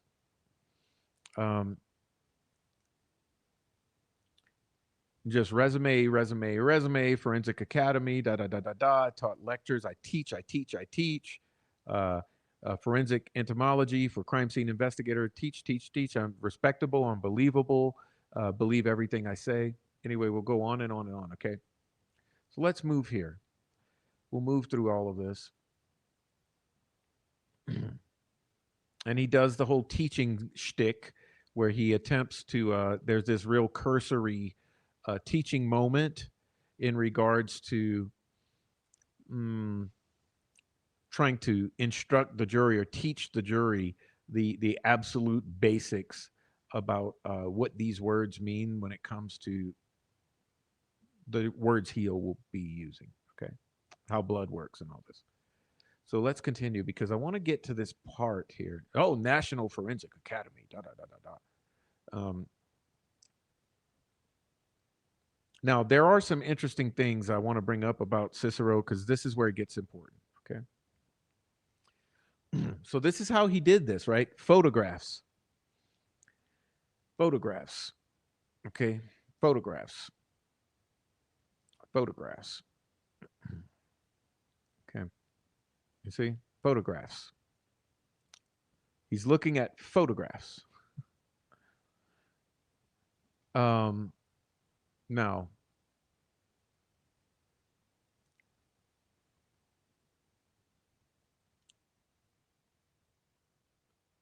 he's describing where the bodies lay in relation to each other and to the trees. But hey, we know from Dr. Perlmutter, let me remove this for a minute just to clear your minds again. Remember what Dr. Perlmutter said because she's excellent. Where they were, which is only really apparent from the aerial photos, where they were was in a circular clearing of trees, which is absolutely evident from the aerial photos. Okay? That's very important when you're studying the occult or ritualistic angle of the scene. Because remember what I said, the sticks on the bodies are indicative of occult symbology. The figuration on the tree is indicative of occult symbology. The sticks on the pool of blood is indicative of occult symbology. The clearing in the trees near water that's termed Deer Creek is next to a cemetery is all indicative of occult practice. And there are other aspects that have not really been revealed publicly yet that potentially tie into occult symbology. In addition, the posing of the bodies is indicative of occult posing or posturing. But beyond that, let's get back to this garbage. Okay. So he says, I'm showing what's been admitted as State's Exhibit 286. Close-up of the tree. Close-up of a blood stain upon the tree.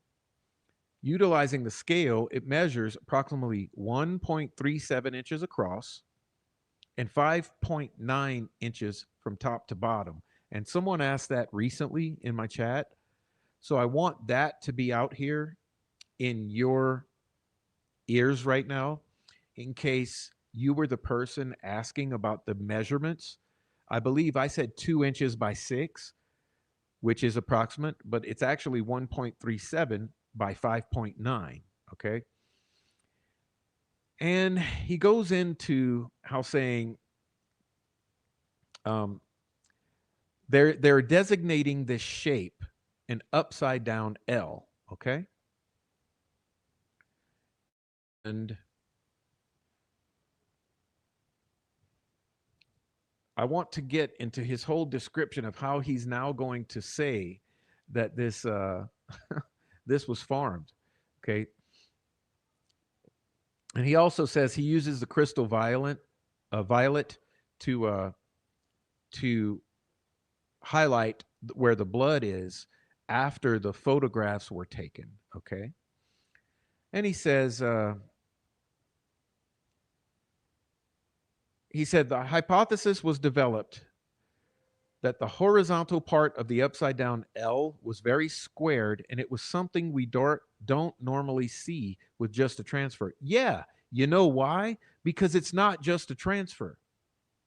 It's not just a transfer. So he's already admitting himself here in line 15 and 16 here that you don't see squared shapes in transfer, meaning you don't see right angles. I use the words right angles. Okay. He said this is a pattern transfer. And he says we have a object that would leave a pattern, okay? And he goes into here and he says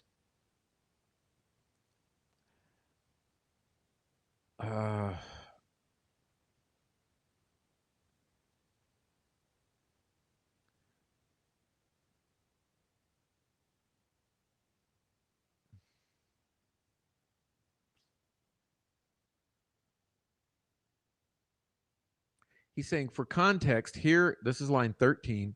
Here is the small tree with the upside down L. So between the tree and where the decedents are laying, when I originally viewed these photographs, I thought was possibly either another blood stain that was observed, whether it be multiple drips or a small accumulation. And I thought it was my understanding that 3 was possibly a larger pooling of blood. 4 may represent that pool of blood. 3 may be something of a different nature, but they're identifying something that they observed there. I was not quite sure when I observed it. You know, that there's the largest pool collection of blood at the scene in this photograph. This dark location here is what's referred to as a pool of blood, and it was in the process of coagulation. What coagulation is when we have a pool of blood with its clotting factors will retract into gelatinous mass.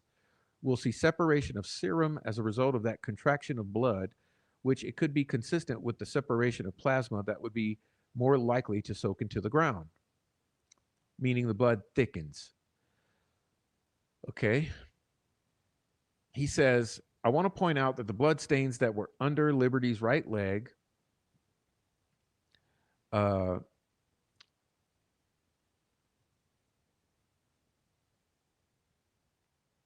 and there's blood that coagulates and extends outwards towards Liberty German that was not part of the coagulant or pooling. Okay? So the coagulant or the gelatinous mass of blood is here, and as we go farther towards Liberty, you can see that these leaves are stained. This stick is stained, and it continues. This is Liberty's right leg. Here's the bottom of her foot. It's not in focus, but there's a blood stain on the bottom of her foot. And there's a gelatinous mass and blood stains. The blood stains on the leaves leading to her location. Okay, no problem with any of that. It tells me she was moving and bleeding. That's what I interpret. And he says, on the lower torso and the torso are numerous blood stains consistent with a flow pattern. A flow pattern is a volume of blood. Due to gravity, the blood will flow downwards based upon gravity. The stains that are marred are referred to as altered stains, meaning that it goes through the flow patterns and creates what appears to be transfer stains. So this is a complex pattern in the fact that they're overlapping and flows had occurred. you can see that at some point, the best explanation for the appearance of the flow is that Liberty was upright, which means, yeah, to me, she was bleeding as she was upright. You can also see with the flows that they've changed direction, going downwards. And you can see subsequent alterations or transfer through the flow patterns around her neck and upper chest. And there are numerous blood stains consistent with alterations and transfer, as if something was coming to contact with the area. On Liberty's face were numerous flow patterns extending to her face, moving downward. Appears to be going downward to her right side of her face. You can see a flow pattern that goes up over her cheek and down towards the bottom of her face. A flow pattern observed going from the right eye downward to the ear, and on the hand we observe a voluminous amount of blood on the hands. Okay, so here's something that's not being well explained. In other words, there's some sort of pattern, right? In other words, it's not just going down and it's not just going up. There's a literal patterning on the cheek. Okay. Furthermore, in the cuticles, there's a significant amount of blood coagulated, and blood on the hands, transfer stains on the wrist and forearm, and he says there's dilution in the flow patterns, meaning that there's some type of moisture mixed with the blood. And this is where the absolute gaslight starts. Remember what I'm saying is that they're promulgating a narrative here. Okay, and the narrative is to play on the emotions of the jury. He hypothesizes that there may be a tear. Okay.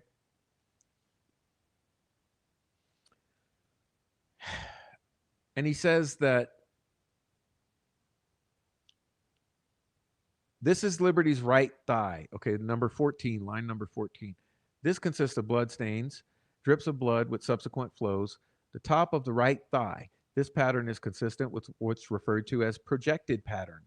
Projected pattern is a volume of blood which is ejected out of a breach from one of the vessels, the blood spraying, okay? Positioning of such is that the flow pattern's going downward, gravity will take over, right? That the leg would have had to been somewhat underneath the injury for the blood to project out of the wound, which makes sense if she's upright, and down to the leg.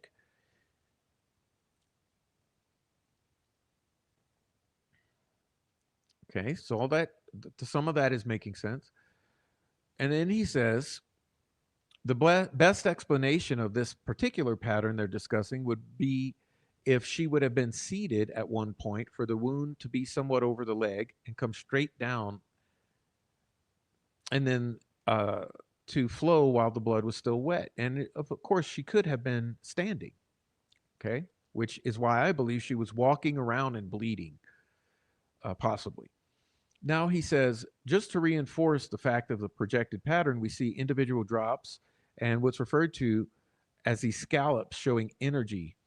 And this would be called hydrostatic pressure, meaning the cardiovascular system is pumping out blood, means it's ejecting in a large amount, hitting the leg. Okay. Then he says that there's blood and transfer stains referred to as a wipe, where the blood is exiting and something wipes through it, like she could have touched or someone could have touched and smeared the blood. And he says, did you find any altered blood patterns? Yes, consistent with the legs, with the projected patterns, where especially going into the interior portion of the leg, there's alterations, as well as a torso where something wiped or swiped through the blood. So it's in an altered state. So extending from the eye down to the ear, as we can see, it gets lighter and lighter and still maintaining on the peripheral of the stain a darker appearance. This is textbook consistent with dilution. It gives the appearance that she's bleeding from the nose, but we know from post-mortem or autopsy that she did not have injuries to the nose. What would have happened is the blood being fluid takes the path of least resistance. Gravity would have occurred where her head would have had to been lower than where the blood source was located. Okay. And there, to me, is an absolute humongous red flag. Okay?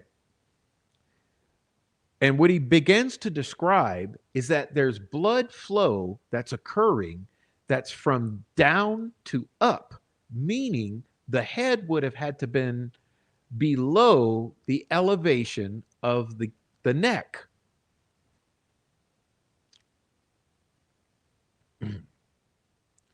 Do you believe Liberty was moved after she died or after she was unconscious? Yes. And the movement would have resulted in this pattern? Yes, it could have. This is the photograph of before she's moved or her body is being moved, but before she's moved from her location.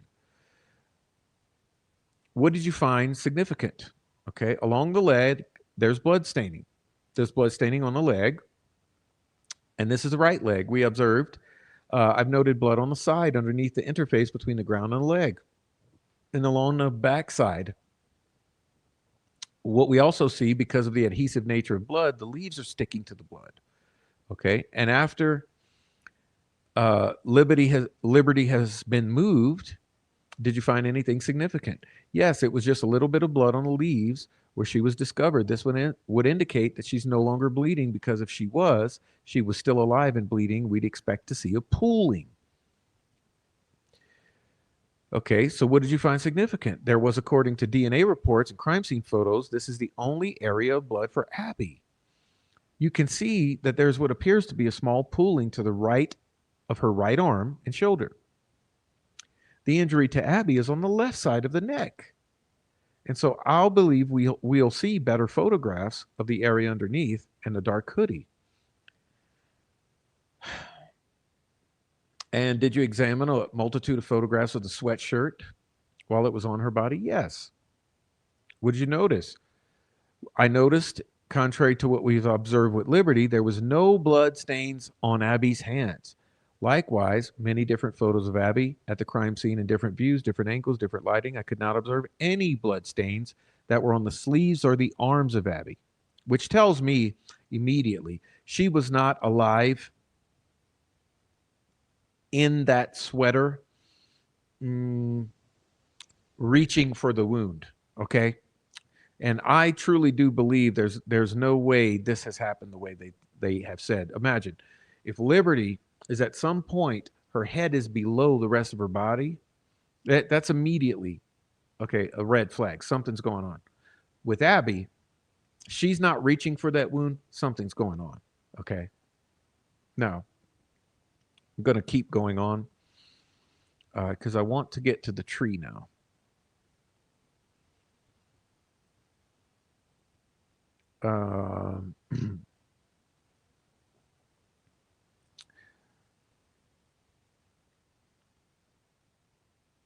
But he is talking about the blood flow. Again, this is on page 43 here.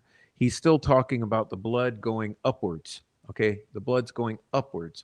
Again, something's wrong here. And as Jake Brooks is saying here, no defensive wounds at all. No defensive wounds on either girl whatsoever at all. Okay. Now he's continuing. He's saying,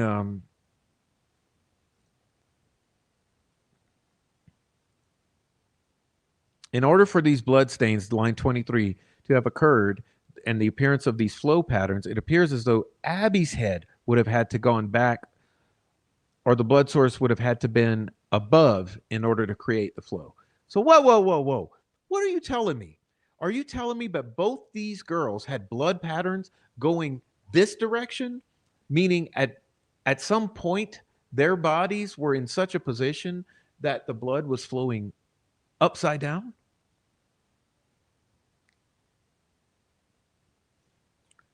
And he says, based upon blood evidence and context, the bloodletting occurred somewhere else, basically.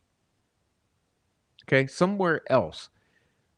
He doesn't say where, because remember, what I've assumed is there's a secondary crime scene where the blood flowing occurs. Okay. And we've always known, remember, even from Robert Ives' days, we've always known that the bodies were moved and staged. Not just moved and not just staged. Now, tell me this. where in Nicholas McLeland's fictional storyline do the girls get moved and then staged? If Liberty is killed where she is, and if Abby is killed where she is and she's literally hiding, so she has time to hide the phone but somehow not grab the wound that's causing her death, and somehow manages to get upside down at some point. It just is absolutely illogical. Okay, there's zero logic to this entire scenario that McLeland's putting across. But blood would have been almost instantaneous, and in a normal reaction, the victim or decedent would just put their hands into the area where the blood loss occurred, which obviously on both girls would be the neck. It's a normal reaction. Okay? Staining your hands, but we know Abby's got no stains, not even on the sweater. Now, on Abby's hands, she's got the stains, but again, she's got this weird blood flow patterning. Where do you believe Liberty would have been when she was injured or wounded, and where she moved from to that point when she was found? She would have been injured initially in the vicinity of the pool of blood, is what he speculates.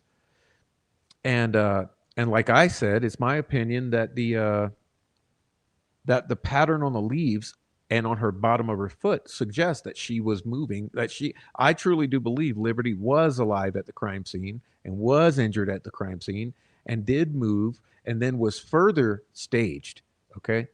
But not Abby, okay? I actually don't believe that Abby was alive at all at that crime scene. I mean, my amateur, unprofessional, Indiana State Police opinion, Abby was not alive at that crime scene. I just can't see it. Okay.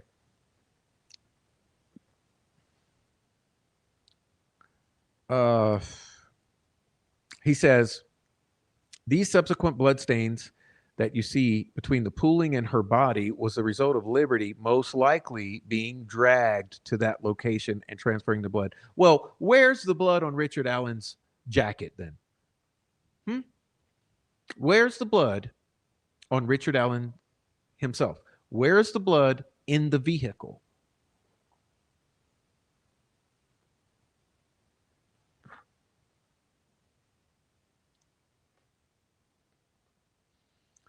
Now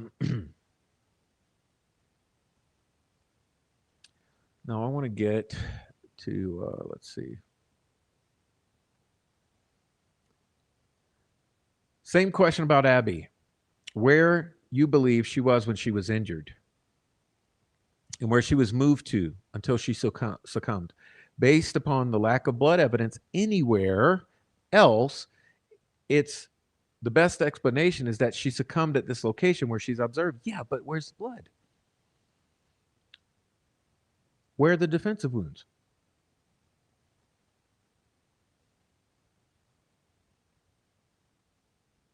Anything unusual about the lack of blood on the hands of Abby? It's very unusual, he admits on 22, not to have any blood on the hands. In this case, also the sleeves, which were over the hands. There's no information or evidence to show that she died immediately. This would have taken some time.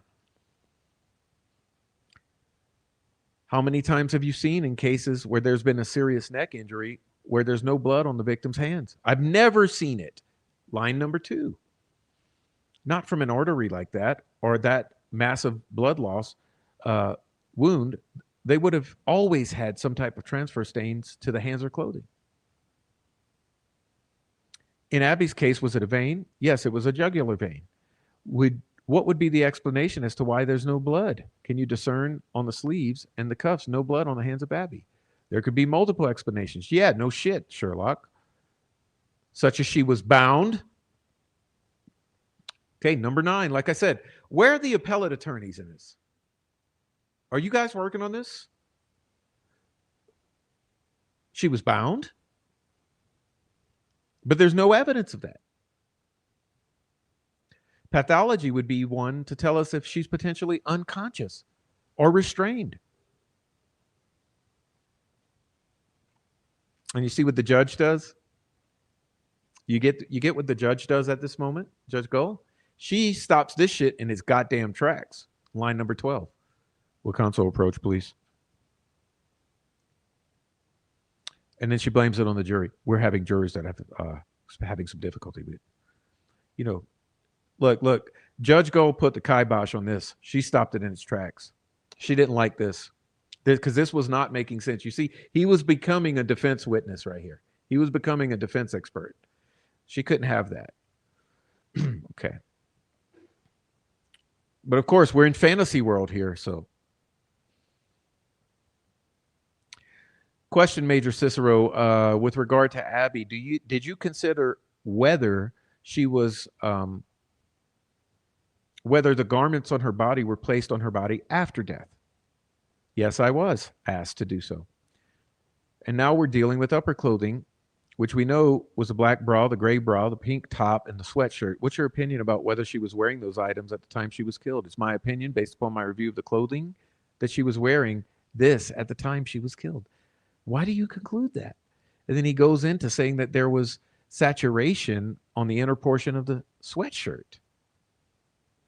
And he says if she was completely naked, we'd expect to see blood transfer and smearing. So see, something's not adding up here. And how do they just a bulldog through this or whatever, you know, how do they plow through this and allow it?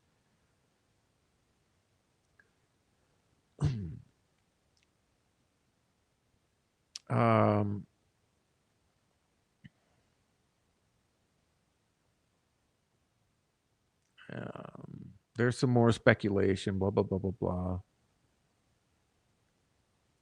Do you have an opinion as to the minimum number of individuals, line number 10, required to kill Abby and Libby? Objection, Your Honor. This is completely outside of Cicero's area of expertise. Huh. But then he says, at least one person. Well, no fucking shit, Sherlock. At least one person has to kill somebody who's killed. At least one person. Yeah, no shit. But see, that was what Luttrell was looking for. I guarantee you he was coached to give that exact phraseology. At least one person.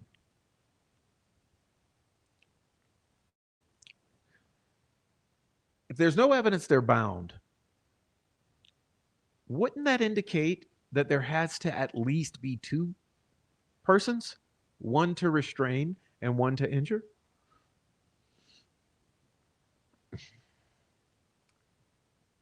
But Luttrell got what he wanted, okay? At least one. All right.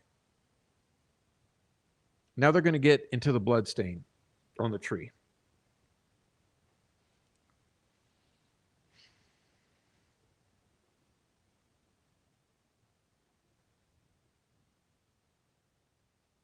He says,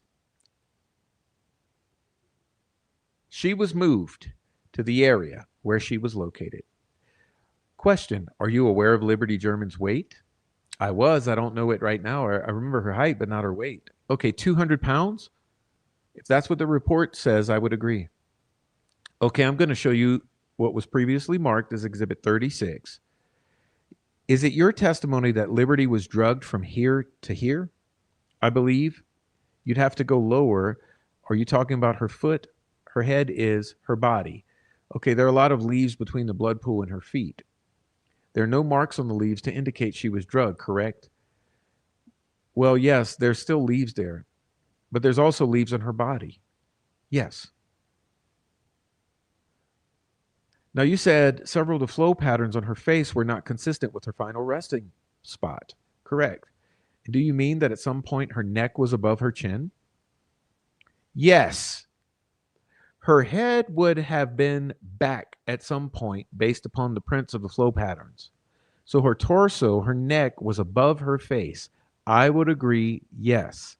So someone lifted her body to create that. In other words, someone lifted her body above her head. And he's also indicating that she's not really dragged. So in other words, she's carried upside down? And Richard Allen did that by himself and didn't leave a single defensive wound, and somehow he's Hercules.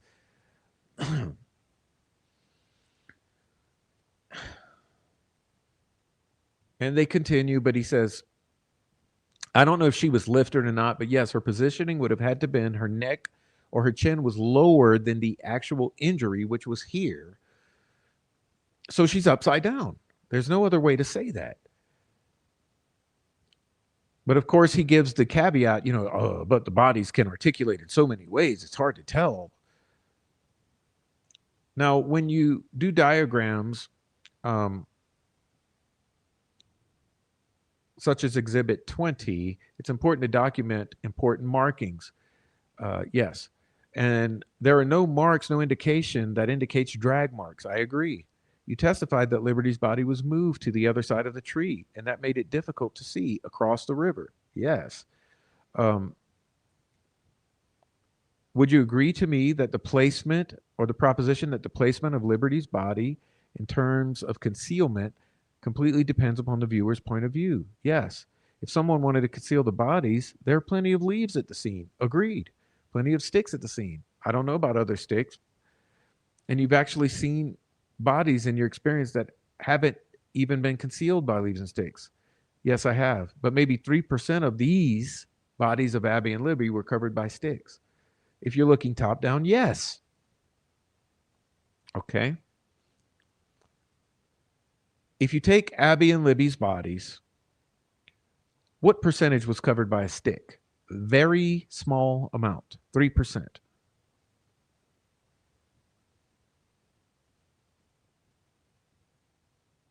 Okay. You've never seen a lack of blood, such as on Abby's hands, in a death investigation involving a neck or jugular vein. Correct. And that could be by multiple people holding her down. If there's multiple people, yes. Okay, good job. Good job on that one. Could the lack of blood on Abby's hands be by someone washing her hands afterwards? Someone washing her hands? I can't rule that out. In your work as a crime scene investigator, have you ever photographed cartridges from a crime scene? Yes, several times. Okay, would it be appropriate? Okay, I'm going to skip over that piece there. Let's see.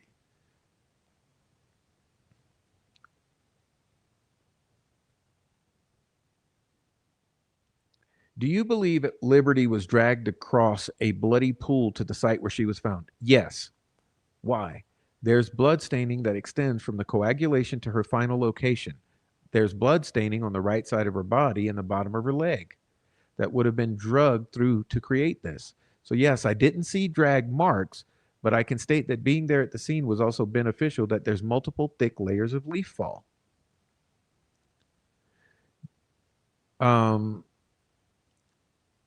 The position of her body would have had to been, the leg was on the ground for those flow patterns to occur because of gravity.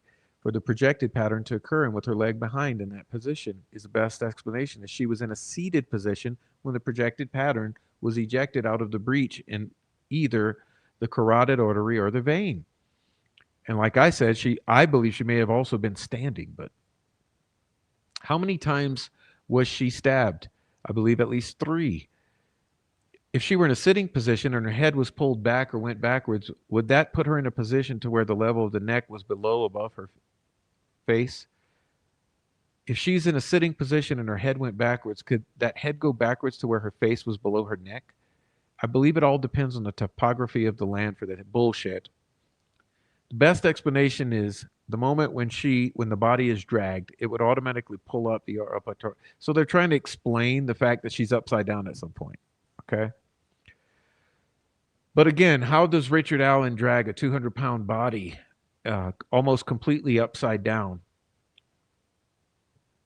Just makes no sense with what they're trying to convey with this whole scenario. Okay. How does one man, Richard Allen, carry Liberty damn near upside down and not leave drag marks? I mean, just the math ain't mathin', right? But it's important here now. We're going to get to the upside down L. And he says, when you say the best explanation was that a transfer application, transfer contact with a bloody object of the tree, did you have a bloody object in mind? And again, this is fishing the narrative out of the guy. They trust me, this had already been coached. Okay. This had already been coached. He says, based upon the volume of the tree, the volume of the blood upon that tree, and the available voluminous stains that would have been on the decedent's body, its height upon the tree as well, we hypothesize that it was potentially her hand. That'd be a bullshit. I'm sorry, guys. The only way I could see that is that be a bullshit. You know what I mean? Bruh. Bruh. Bruh.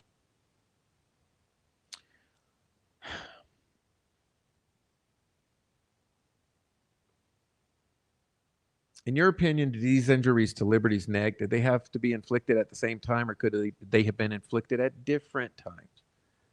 They could have. Now, this is an important point. All of you out there putting the pins in this. Number two, line number 2. Did they have to be inflicted at the same time, or could they have been inflicted at different times? And here we go. They could have been inflicted at different times. Any of the injuries would have produced a tremendous amount of blood based upon it being a carotid or artery or jugular vein. Okay, so key takeaways. There are blood flow patterns on both girls going upside down. Liberty has 3 wounds. It could have all occurred at different times.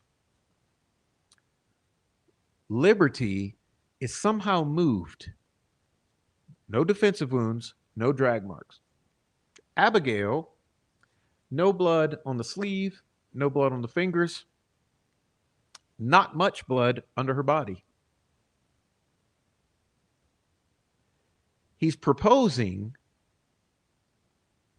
that the hand made the marking to the tree. So Jennifer Auger says in line number 17, you have no idea how that transfer got on that tree, do you? And he says in line number 18, no. No. No. He has no idea how that marking got on that tree. He admits. Again, he's becoming a defense expert or witness right here. And somehow this is overlooked. Where are the appellate attorneys looking at this? If we're going to retry, if we're going to deal with this appropriately, how can this be used? Because remember, these trolls want to convince the public and the world, and Nicholas McLeland is a troll. Just get your mind right, okay? Douglas Carter is a troll. Nicholas McLeland is a troll. Jerry Holman is a troll. These are all a bunch of fucking trolls. They want you to believe that Liberty touched the tree. That's why they had coached him to say such. But he acknowledges here he has no idea how the transfer got to the tree. Could have been other methods. Yes.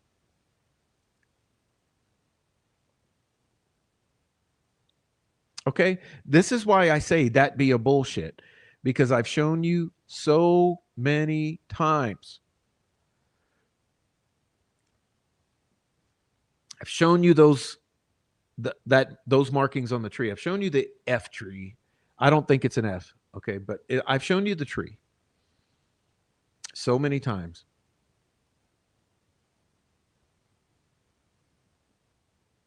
There's zero probability that that marking on that tree is a handprint. Because let's be honest here. If Liberty's hand is bloody, and if he's saying Liberty's hand made that mark,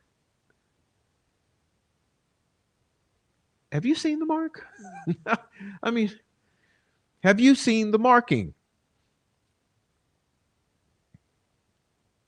So you tell me, how in the world does Liberty's handprint make distinct straight lines and right angles when the state's own expert acknowledges that he has no idea what made the marking on the tree?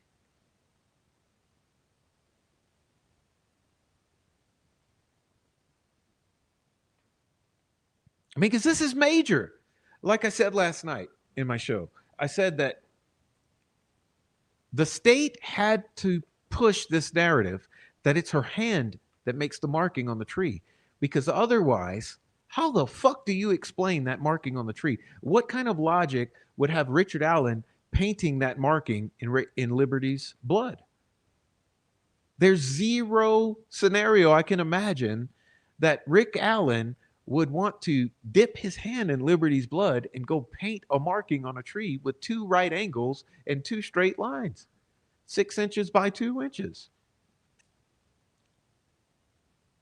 I mean, this is basic common sense. But the fucking trolls, they convinced the world and the jury that it's a handprint. Which, whose hand, for real, whose hand is not rounded? Every part of your hand is round. I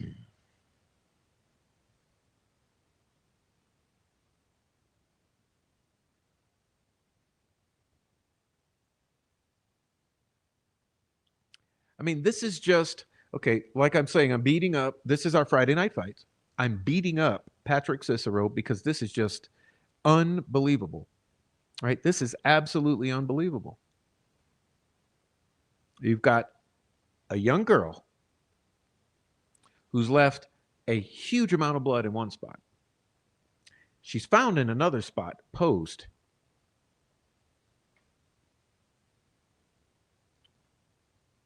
She's got 3 injuries to the neck. Could have been made by different weapons at different times. There's no drag marks. There's no defensive wounds. At some point in time, this 200-pound girl is upside down. The other girl, there's a lacking of blood. There's 0 blood on the sleeves, 0 blood on the fingers, not a single defensive wound. And she's placed perfectly. Forget McLeland's fantasy narrative that she's alive there placing the phone. Like, don't you think she would have been more concerned with holding the wound?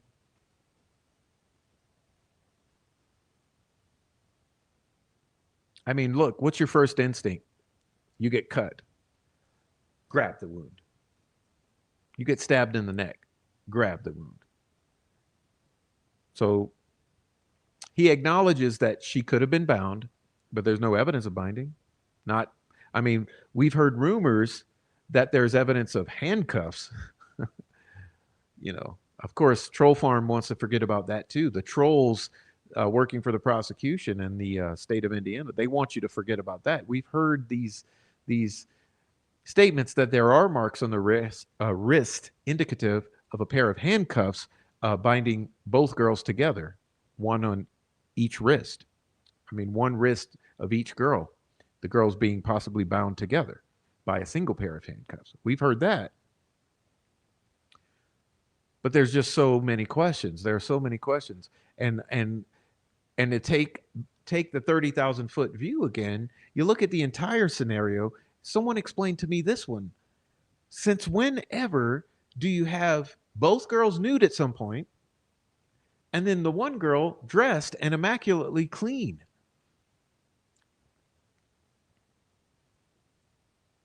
So you got a crime scene that you're looking at. You got a nude girl and a clothed girl. You got one girl who has 3 injuries to the neck, severe, with a large amount of blood all over the place. You got the other girl, a lacking of blood, 1 surgical stab wound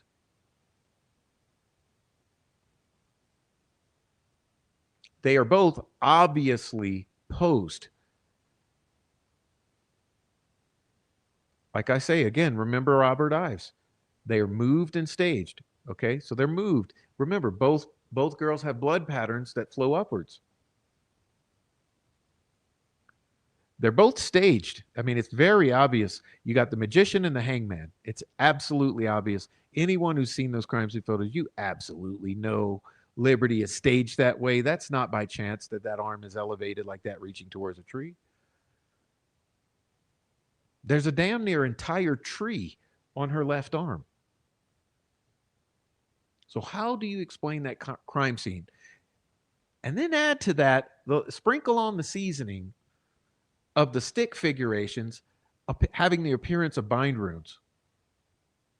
And like I said before, you're in a zone that's a circular clearing near a body of water that's flowing that's called Deer Creek, adjacent to a cemetery, in a bowl type depression. And you got two victims stage with what appears to be bind runes on top of their bodies, and you have some kind of figuration painted in the one of the victim's blood on a tree that even the state's own expert cannot say what made the thing. He speculates that it's Liberty's hand, but then he goes to say, I can't say what made I can't say what made that mark.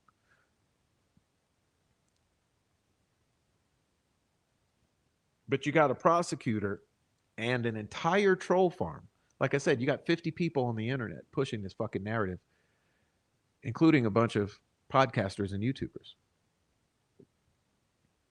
And they want you to believe that little Richard Allen, in an attempt to sexually assault these girls, did all that because he spooked. And we hit that logical fallacy before. He spooked by a van. Why in the world would he hang around and do all that shit if he was even capable of doing it? I mean, does Richard Allen even weigh 200 pounds? But let's say he was like Mr. Universe and, you know, he's the strongest man in Carroll County, like a bodybuilder, okay? Even if he could move those bodies in that way, why would he stick around and do all that after being startled by a van? And by the way, for those of you who have not visited the crime scene, Brad Weber's property where he would have been is in an elevated position. Now, any of you have studied military or snipers or any sort of reconnaissance? Come on. Elevated position is always the advantage.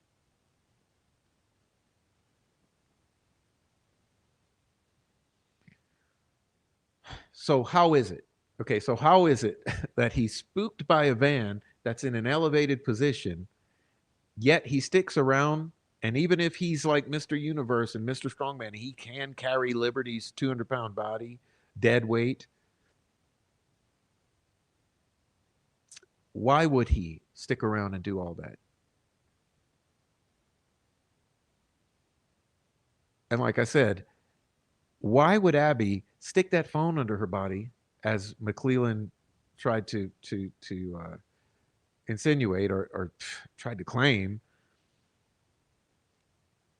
You don't think that she'd reach for that wound before she reached for that phone?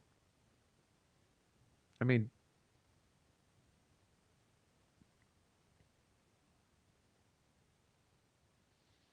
there's zero sense to any of this. And because this is a Friday night fight, I want to close it out with something even worse. Okay, just a moment.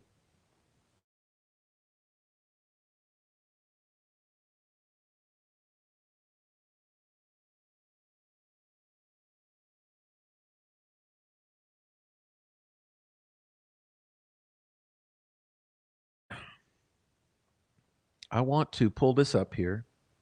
Now, this is Mr. McLeland's closing argument, which is just absolutely despicable. I mean, I don't even know the word.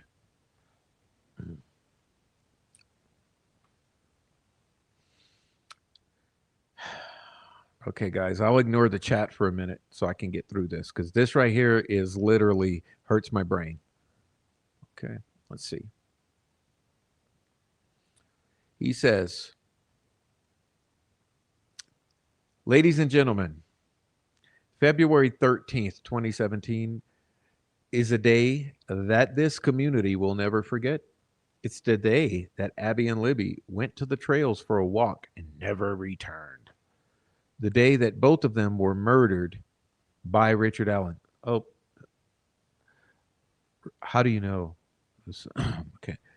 3 weeks or so ago, we told you that we would give you the evidence to convict Richard Allen. And the state has done just that. Zero evidence. Zero evidence. It's been a long trial.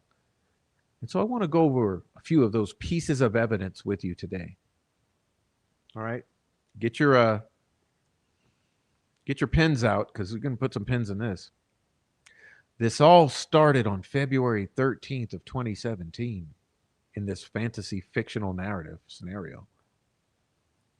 Becky Patty was at home with Liberty German and Abigail Williams. Had spent the night that night before. Both Abby and Libby were home off school that day and playing around the house. Playing with the new puppy that Libby had gotten not long ago.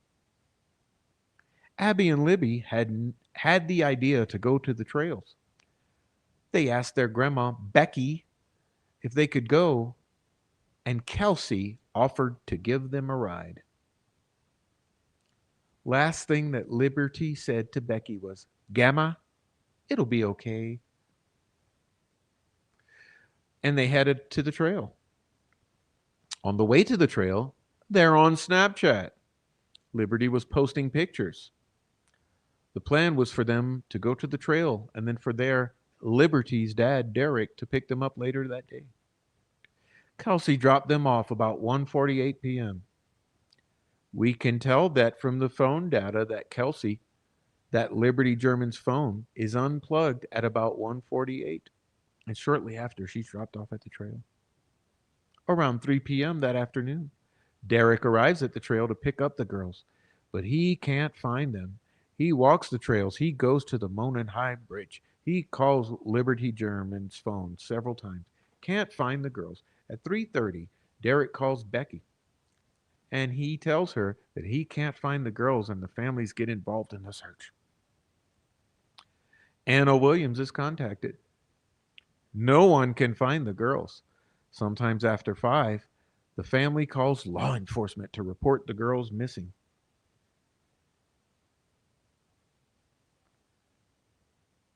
We heard from Mitch Catron, the first one to respond. He took the call. He was at the station when the call came in.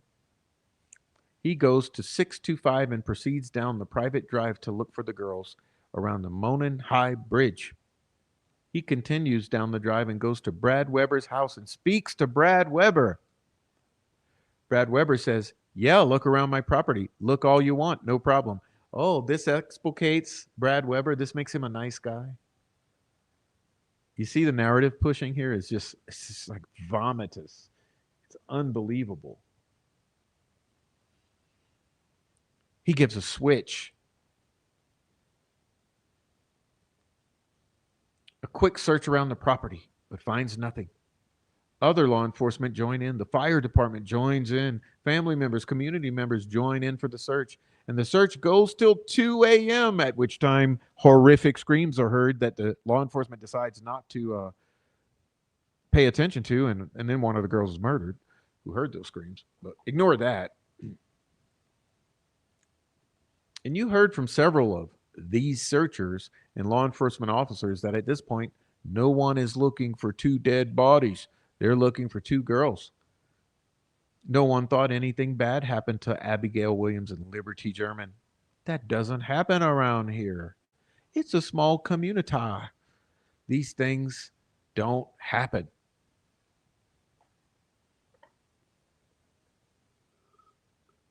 None of that makes any sense whatsoever.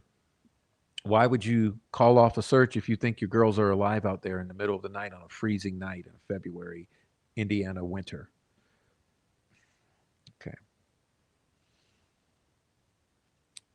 The search resumes around the 14th, around 7 a.m. No, it doesn't, because we know that at 4:30 a.m. when that news crew is out there broadcasting, coincidentally, that phone turns back on all of a sudden.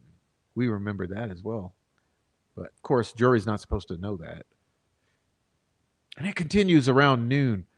Although, we've had several individuals from the community tell us they found their bodies way prior to that. But of course, we're supposed to forget that too and believe that they were found at noon. Pat Brown calls Steve Mullen and notifies him that he found the girls, that he found Abigail and Liberty. No, Pat Brown was. Hey, what's up? Thank you, Nitson. You did. When he arrived at the cemetery, he made his way down to the creek. He met with Pat Brown and other searchers, and they pointed to clothes in the creek, clothes that they had found, a shoe, a tie-dye shirt. When he was speaking to the members at the creek, they pointed back towards the cemetery to where the bodies of Abigail and Liberty were located. Deputy Giancola testified that he walked right past them and wasn't even able to see them from his vantage point, that they were hidden. Bullshit. That'd be a bullshit. That'd be a bullshit. I call bullshit on that. There's no way that he didn't see those girls. They're white as snow. I mean, come on. They're white as snow. Bruh.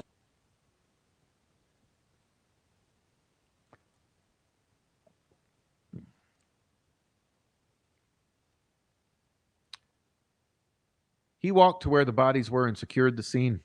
He didn't get too close, but he observed that both Abigail and Liberty were dead, that their necks were cut. And remember this point for later, that he testified that Carroll County Sheriff's Department had carried 9mm firearms, not .40 caliber. Once Giancola found the bodies or located the bodies, he called other law enforcement.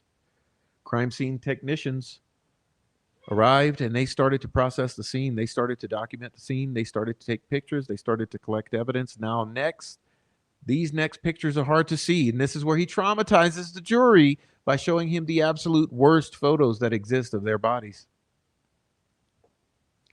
But this is what they saw. And then he flashes the dead girls in front of them. This is emotional manipulation on the highest level. Okay. And as they processed the scene, they did so carefully, addressing one girl and then the next, carefully documenting everything they found. They collected a phone that was underneath the shoe, underneath the body of Abigail Williams, a phone that was covered in leaves and water and dirt. He adds that, by the way, to bootstrap the idea that Cecil tried to put across from his Google search, that water caused that headphone jack to activate and then deactivate the day before.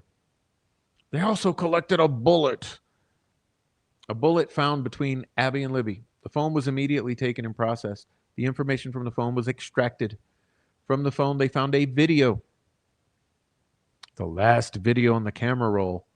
State's Exhibit 200, published by Playing.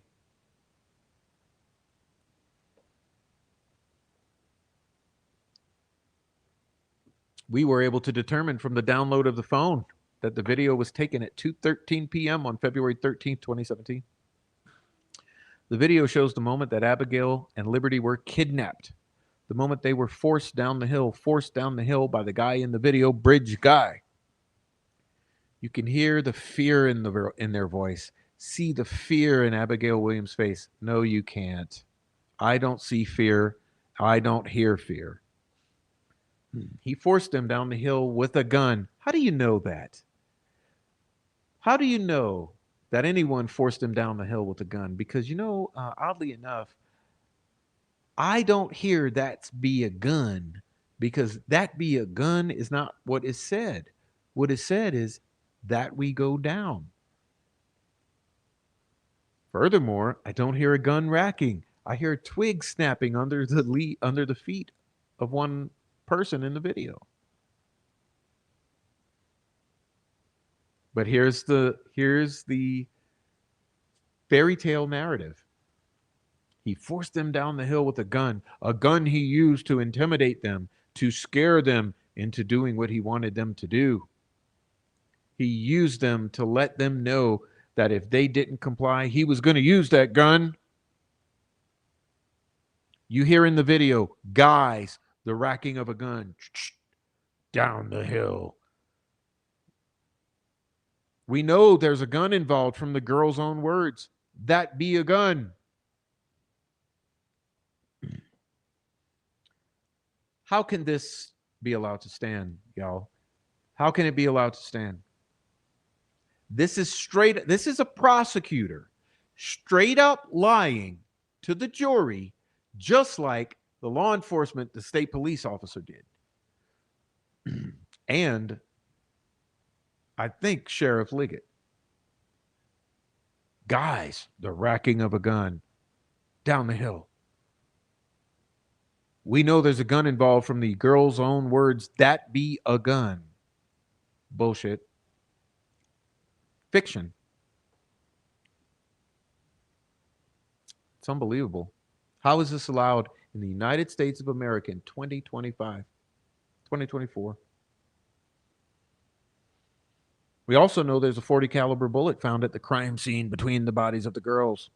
And so law enforcement takes that video and they enhance that video. But before they do that, they take screenshots in an attempt to get a better look at Bridge Guy. These screenshots are in sequential order. The first one, you don't see Bridge Guy. The very next frame, you do. He continues to follow Abigail Williams, and something in Liberty German sensed, something in Liberty told her that she needed to film this, that she needed to get out her camera and record this. And once that video was sent off and enhanced, this is what we found. State's Exhibit 246, published by Playing.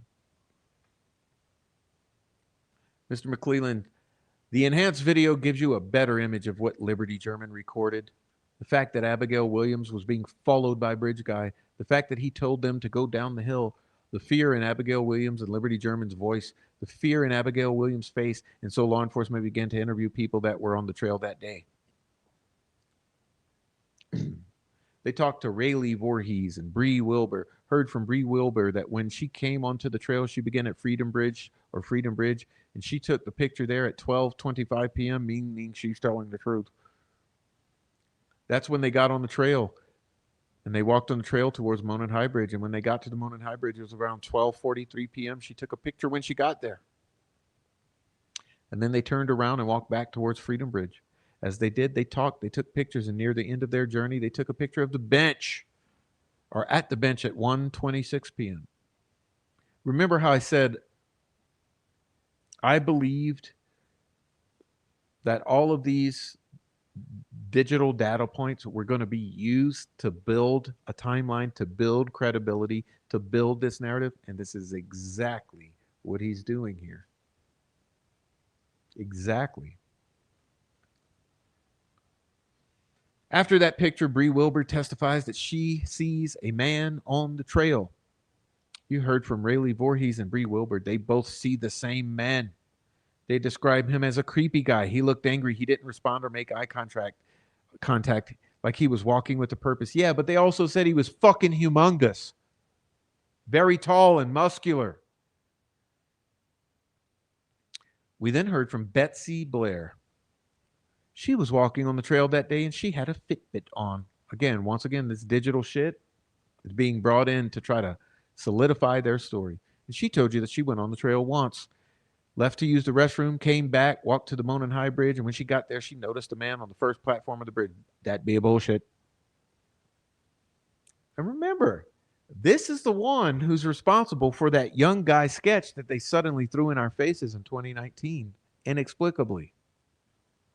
And who they said was not the same person as the old Bridge Guy sketch, who they said was a separate individual and who was a result of a what do they call it? An image that was put together by multiple witness statements. Just none of this has ever made sense. It's always been contradictions, confusion. She arrived at the trail around 1:45 and was there till about 2:15, meaning exactly when the oh shit zone is. She's there, Betsy Blair. That's right. Why does Betsy Blair's story seem so fucking unbelievable? Why does Betsy Blair's behavior that day seem so erratic and suspicious?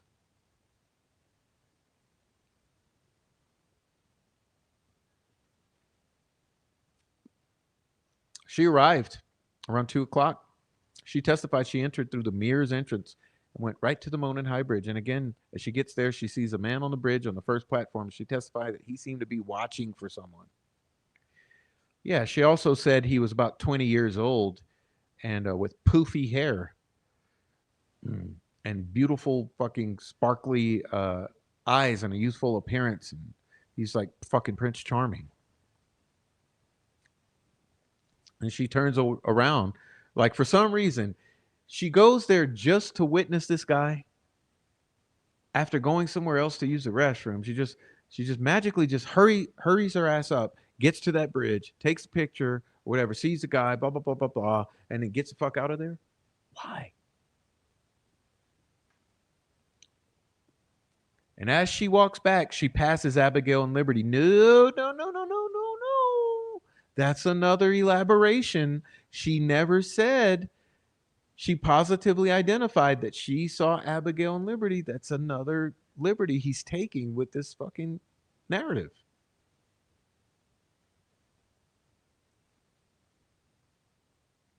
Then you hear from questionable ass Sarah Carbon.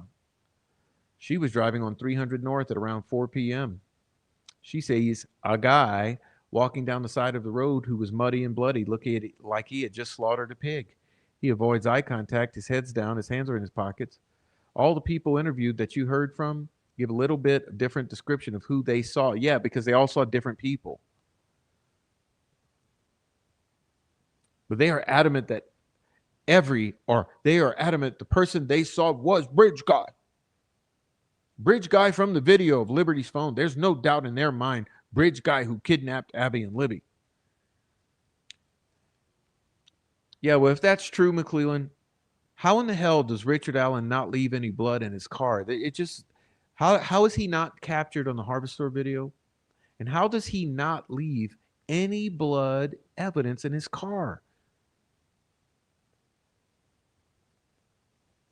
Then we heard from Steve Mullen, who viewed the Harvestor video. He was able to observe Kelsey's car, according to Kelsey, Betsy's car, according to Betsy, Sarah's car, according to Sarah, which confirmed the time they were at the trail.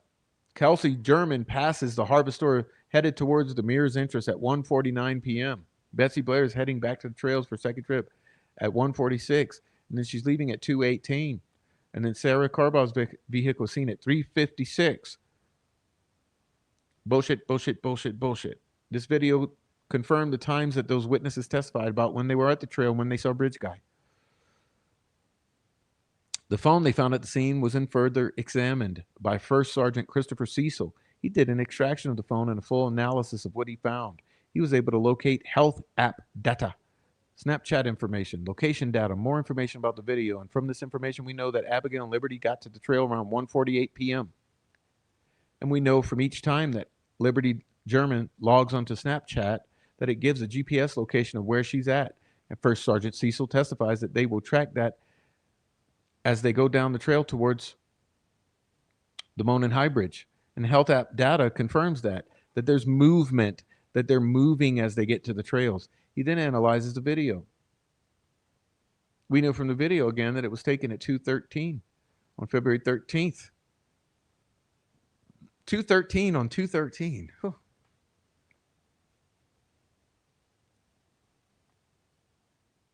This is the 2:13 cult, you know?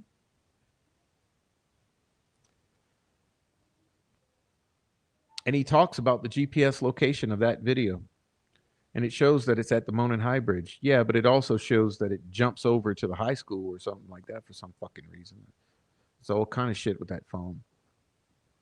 So we're able to map Liberty's location, where she goes, and we show movement until 2:32 p.m. Phone stops moving. Doesn't move after that. Registers no movement on the health app data. So here's a question. Like I said, 2:32, right? 2:32? 2:32. 2:32. Until 4 p.m.?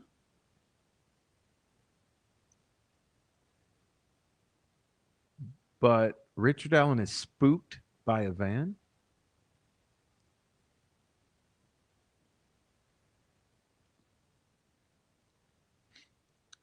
So I want to go over the timeline that we have up to this point. 12:25, Bree Wilbur arrives at Freedom Bridge. She and the other girls are walking towards Monon High Bridge. 12:43, Bree Wilbur arrives at Monon High Bridge, takes a picture, and that picture's timestamped. Seems like that might be intentional. That they turn around and head back towards Freedom Bridge at 1:26. Bree Wilbur takes a picture at the bench on the trail somewhere in this area. Seems like that's intentional. After that, they run into Bridge Guy. No, they run into a huge fucking guy dressed in all black. Looks like he could rip the arms off of Arnold Schwarzenegger, right? But that's Richard Allen. Betsy Blair passes the Harvest Store on the way to the Mears entrance at 1:46, and she begins her walk towards a High Bridge. She gets to the High Bridge, turns around, and heads back to Mears. We know that Kelsey's car is headed that way, 1:48, right after she drops off Liberty and Abigail at the Mears entrance. So you telling me? So Liberty and Abigail walk towards High Bridge. 2:00, Betsy Blair reaches High Bridge. She sees the man on the first platform. She turns around and heads back towards the Mears entrance. And as she does, she passes Abigail and Liberty. No, she doesn't. That's unconfirmed. This is your theory. Abigail and Liberty proceed out onto the High Bridge. We know this from the phone information, Snapchat GPS location. Then at 2:13, the video begins. The video that Liberty took with her phone, the video that shows them being kidnapped by Bridge Guy. No, it doesn't. And then at 2:32, the phone stops moving. We then know Sarah Carbaugh, traveling to the west on 300 North, she sees a guy that's muddy and bloody, like he just slaughtered a pig. And she passes Harvest Store at 3:56. So again, 2:32 to 3:56. How many minutes is that? 2:32 to 3:56 just does not make sense.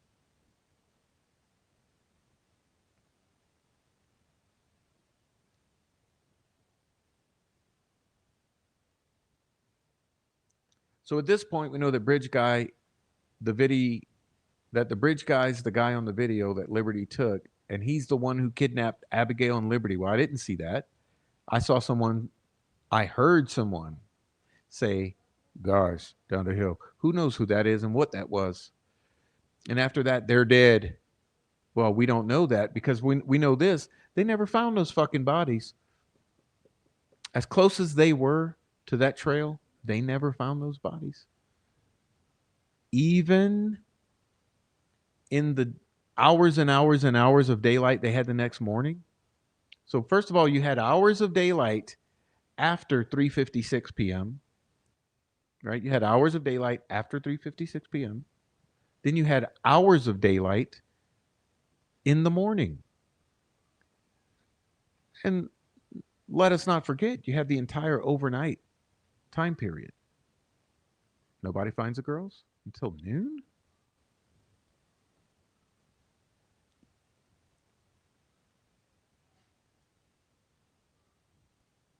But here we go with the logic. And remember, this is the logic that Mike and Becky Patty put across after sentencing as the reason that Richard Allen is guilty. So at this point, if we can determine who Bridge Guy is, we can determine who killed Abigail Williams and Liberty German. Bridge Guy is guilty of felony murder, an act of kidnapping of Abigail and Liberty. In the act of kidnapping Abigail and Liberty, in the act of kidnapping, Abigail and Liberty died. He's guilty of felony murder. So fast forward to 2022. Investigator Kathy Shanks comes across a tip, a leads form. She's a volunteer. No, she's classified it as an investigator who's assisting with organizing the numerous tips and files that were involved in this investigation. She comes across this lead sheet. Who signed it? Who put cleared? Who wrote cleared on that? Can we determine that? Can we explain why and how he was cleared?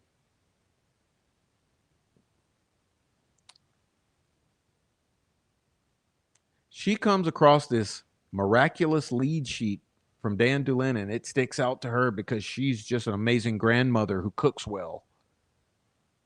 And it immediately strikes her as something she's not seen before, something that has not been followed up on because she is just Sherlock Holmes.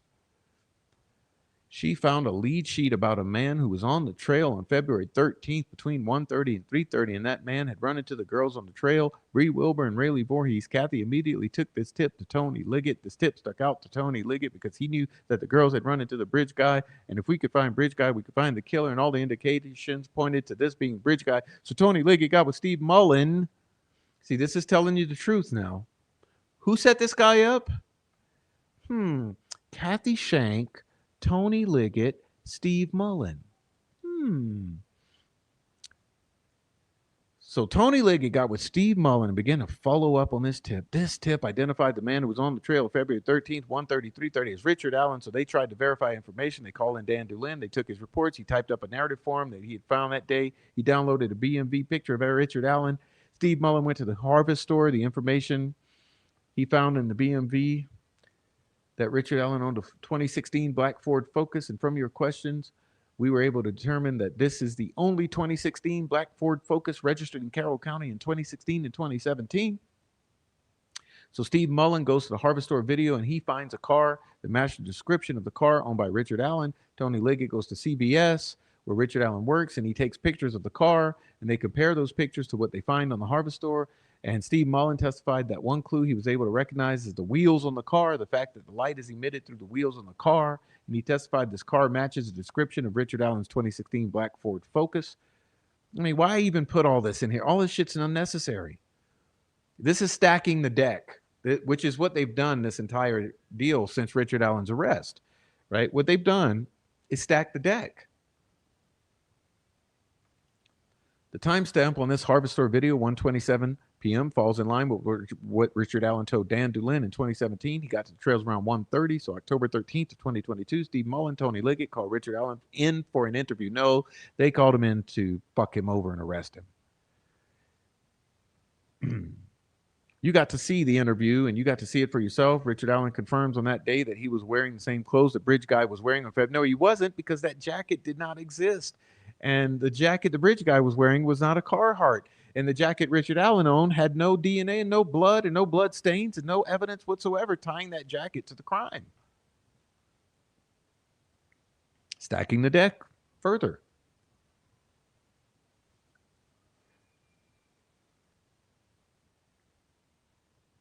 He confirms he was on the trails that day, and he actually says, I went not only on the trails, but out on the high bridge, out on the first platform, exactly what Betsy Blair told you. He also states that he didn't see anybody else on the trail except for 3 girls that he ran into. Yeah, 3.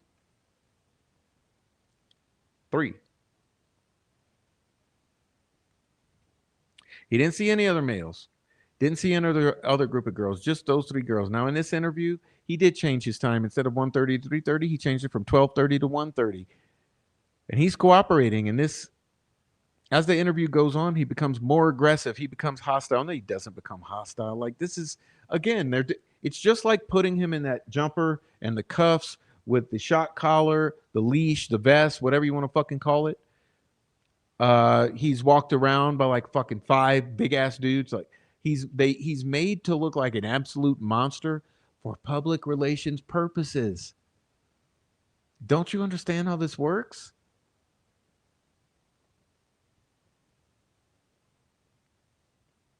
As the interview goes on, he becomes more aggressive, more hostile.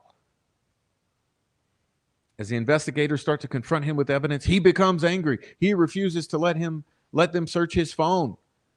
Well, why in the fuck would that even matter?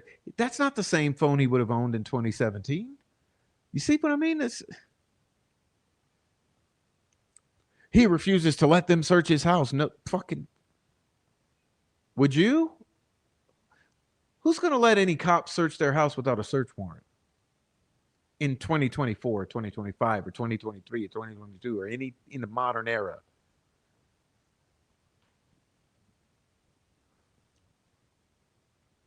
And then asked if Bridge Guy's him, he states, well, if that picture's taken with the girl's phone, it's not me. Based on the information law enforcement had at the point, got a search warrant and searched his home. In the home, we found a 2016 black Ford Focus. Well, that's no mystery. You can see the light emitting through the rims. It's irrelevant. Steve Mullen said that that was important in identifying the car in the Harvest Store video. Also find several knives and box cutters. Oh, stop. See, this is another troll farm tactic. Remember, they said, oh, Richard Allen worked at CBS. He would have had access to box cutters. Bitch, I got box cutters. Why? Because I got to open boxes sometimes. Well, and sometimes I use them to strip cable. Owning a box cutter is irrelevant. Owning knives is it up? I own knives. Oh my God. What am I doing? I got knives. I got a box cutter or two. I own a Carhartt jacket. Oh. We find several knives and box cutters. We find a blue Carhartt jacket. Surprise, surprise. Same jacket Bridge Guy's wearing. Is that true? Is that true? Don't you think if that was the same jacket Bridge Guy was wearing, it would be used as a piece of forensic evidence to bury this motherfucker under the prison?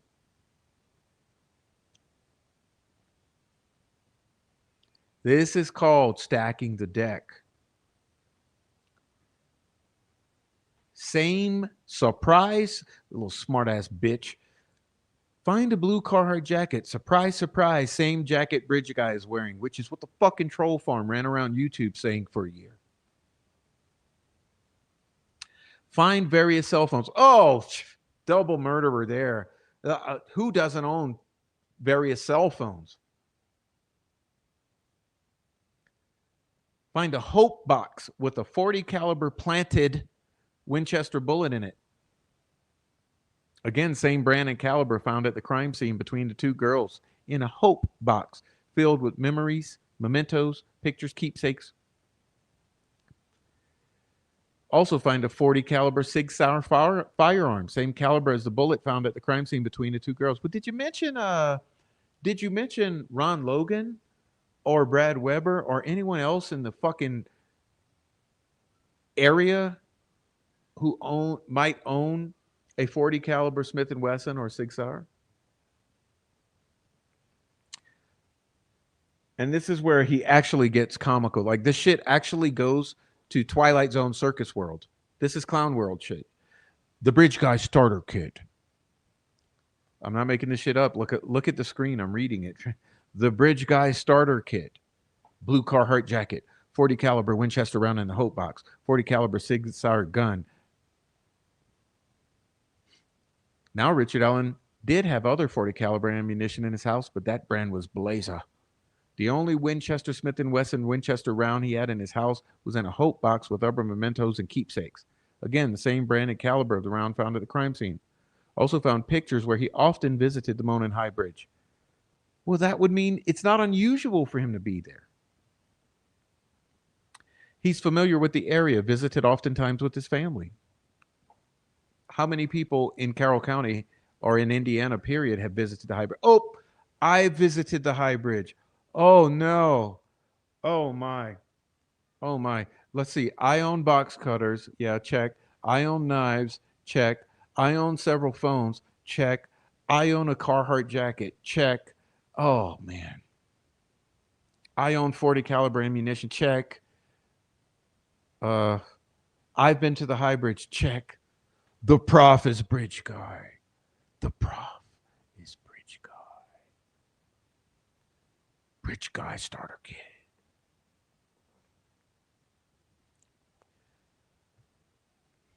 Through the search, we found a lot of electronic devices. We searched those devices. First Sergeant Christopher Cecil told you he searched several, extracted several of Richard Allen's devices. But one that was missing was the phone that he had in 2017, which is odd, I must admit. Where is that phone? We know that because Dan Doolin took down the identification number for that phone, and all the phones we searched in the house when we searched in 2022, none of them matched the phone. But in some of those phones, we found a Google search from Richard Allen from April 17th of 2022.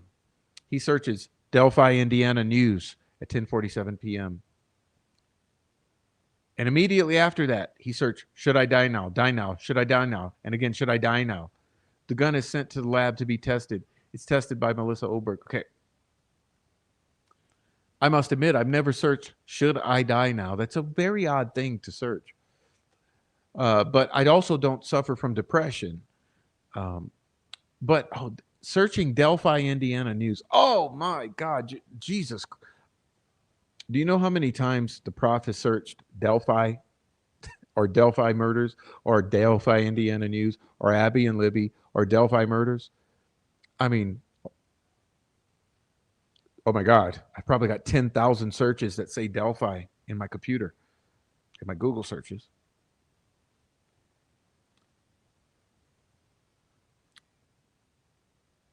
It's tested by Melissa Oberg. She's got 16 years of experience with the Indiana State Police Lab on testing firearms. She's able to, you know what that tells me? She's entrenched in ISP.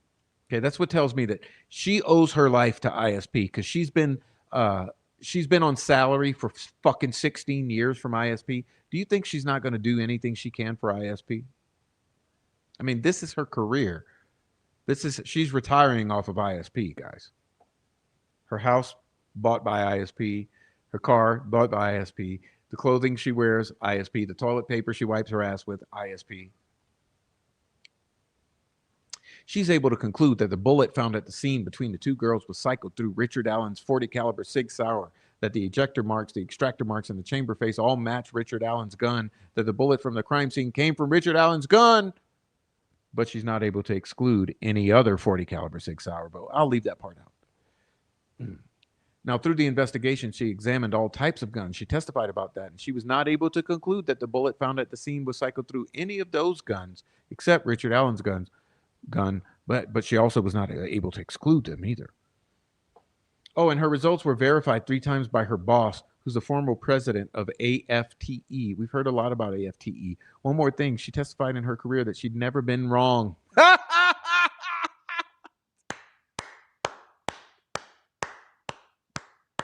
Self-verification like a motherfucker. How'd you like Prof? How'd you like me if I get up here on this show and I say, yeah, y'all, you know, I've never been wrong. I've never been wrong. You know, just 400 episodes of Delphi. I've never been wrong. You wouldn't think I was too credible, would you? Wouldn't it be a little more believable if I'd say, you know, guys, to be honest with you, I try my hardest to always be correct because I never want to be wrong. But since I'm human and everybody makes mistakes, and this case is extremely difficult, there are probably times in which I've been somewhat wrong. But the minute I find out that I'm wrong, I certainly address it and correct the record for you guys. I never want to lead you wrong. I'd always come and correct that and correct my errors because I don't want to be wrong. But no, she testified that in her career, she'd never been wrong. See how the pieces are starting to fall into place? See how the evidence is starting to confirm and reaffirm that Richard Allen is Bridge Guy? Not only do we have him on the trails at the time, we now have a bullet that ties him to the crime scene, but also doesn't necessarily exclude anyone else in the world. So Richard Allen comes back for an interview on October 26, 2022. He confirms, I've never loaned my gun out to anybody. I've never loaned my ammunition out to anybody. I've never loaned my car or my clothes out to anybody. States he'd never been mushroom hunting in the area where the girls were found. He has no explanation of how his bullet from his gun ended up between the bodies of Abby and Libby, 6 inches from Libby's foot. There's no explanation except the bullet came from his gun when he racked the gun to intimidate the girls right before he killed them. How do you know that? Again, this is just totally pulling it out of thin air. So now he inserts a total piece of fictional or hypothesis that, well, he racked the gun to intimidate the girls right before he killed them. That's how that bullet gets there. And I'm just going to pull that one out of thin air. There's no proof of that whatsoever, but I'm going to just implant it into the jurors' minds. That's the explanation. Much like he racked the gun at the top of the Monon High Bridge when he forced them down the hill. Once again, fantasy.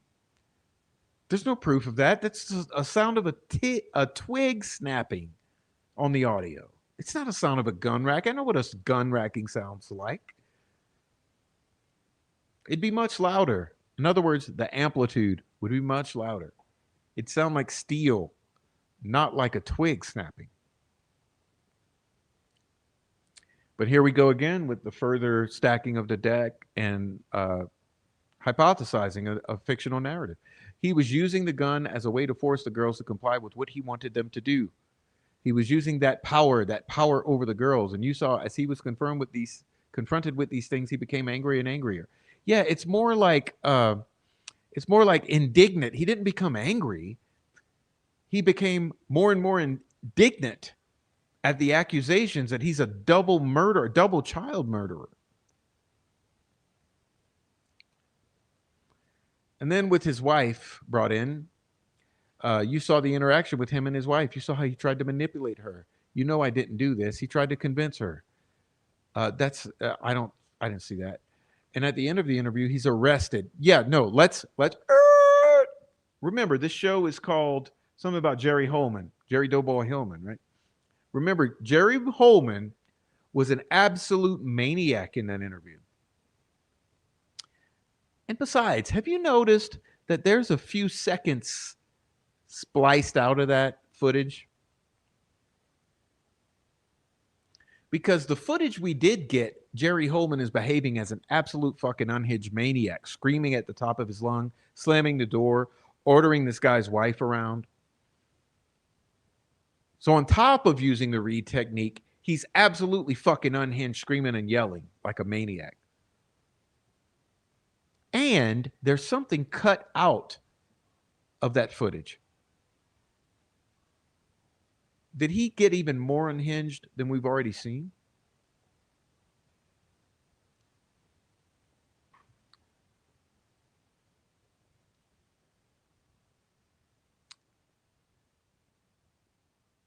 At the end of the interview, he's arrested. So at this point in the investigation, we're able to place Richard Allen at the bridge at the time the girls were kidnapped and able to confirm that he is Bridge Guy and that he ordered the girls down the hill. Further able to confirm that he racked his gun and he lost a bullet at the location where the girls were murdered. Bullshit, bullshit, bullshit. Now, when he's arrested, he's moved to the DOC for his safety. No, he was moved to the DOC to be threatened and intimidated by the Odinist guards and John Gallipo and forcibly medicated and sexually sextorted by Monica Walla. You heard Dr. Martin testify to keep him safe. That was our goal. Yeah, safe? Safe from himself and safe from other inmates. He was moved there and eventually he was sent to Westville. And that could have been the case, but that could have been all that we have here to present you. But it does not, because once he gets to Westville, he starts to confess. Yeah, I notice you leave out all of the pertinent details and the context surrounding those confessions.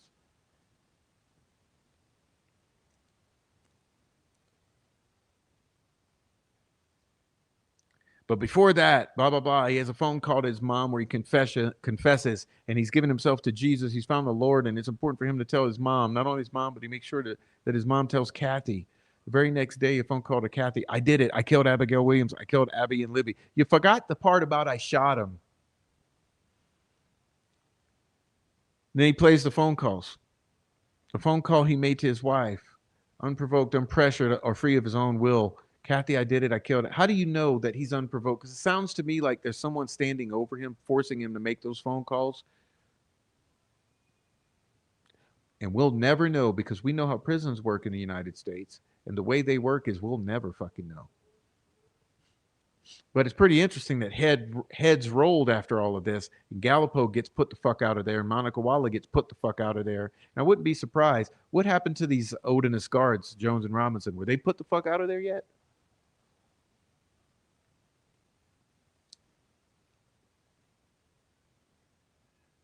Dr. Walla writes down that Richard Allen states, I killed Abigail Williams and Liberty German. I'm sorry. Yeah, did you see that? It looks like literal third grade handwriting. It looks like literal third grade handwriting.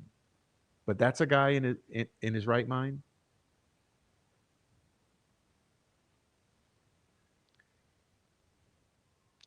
He reported committing the murders on his own. He stated he made sure they were dead because he didn't want them to suffer.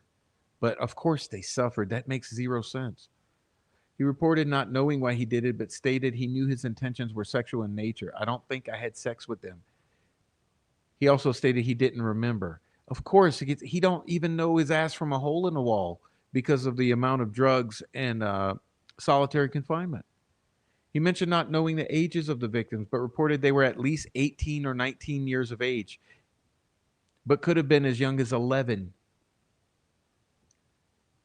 That doesn't even make sense. Again, the utterings of a madman who's drugged out of his fucking mind.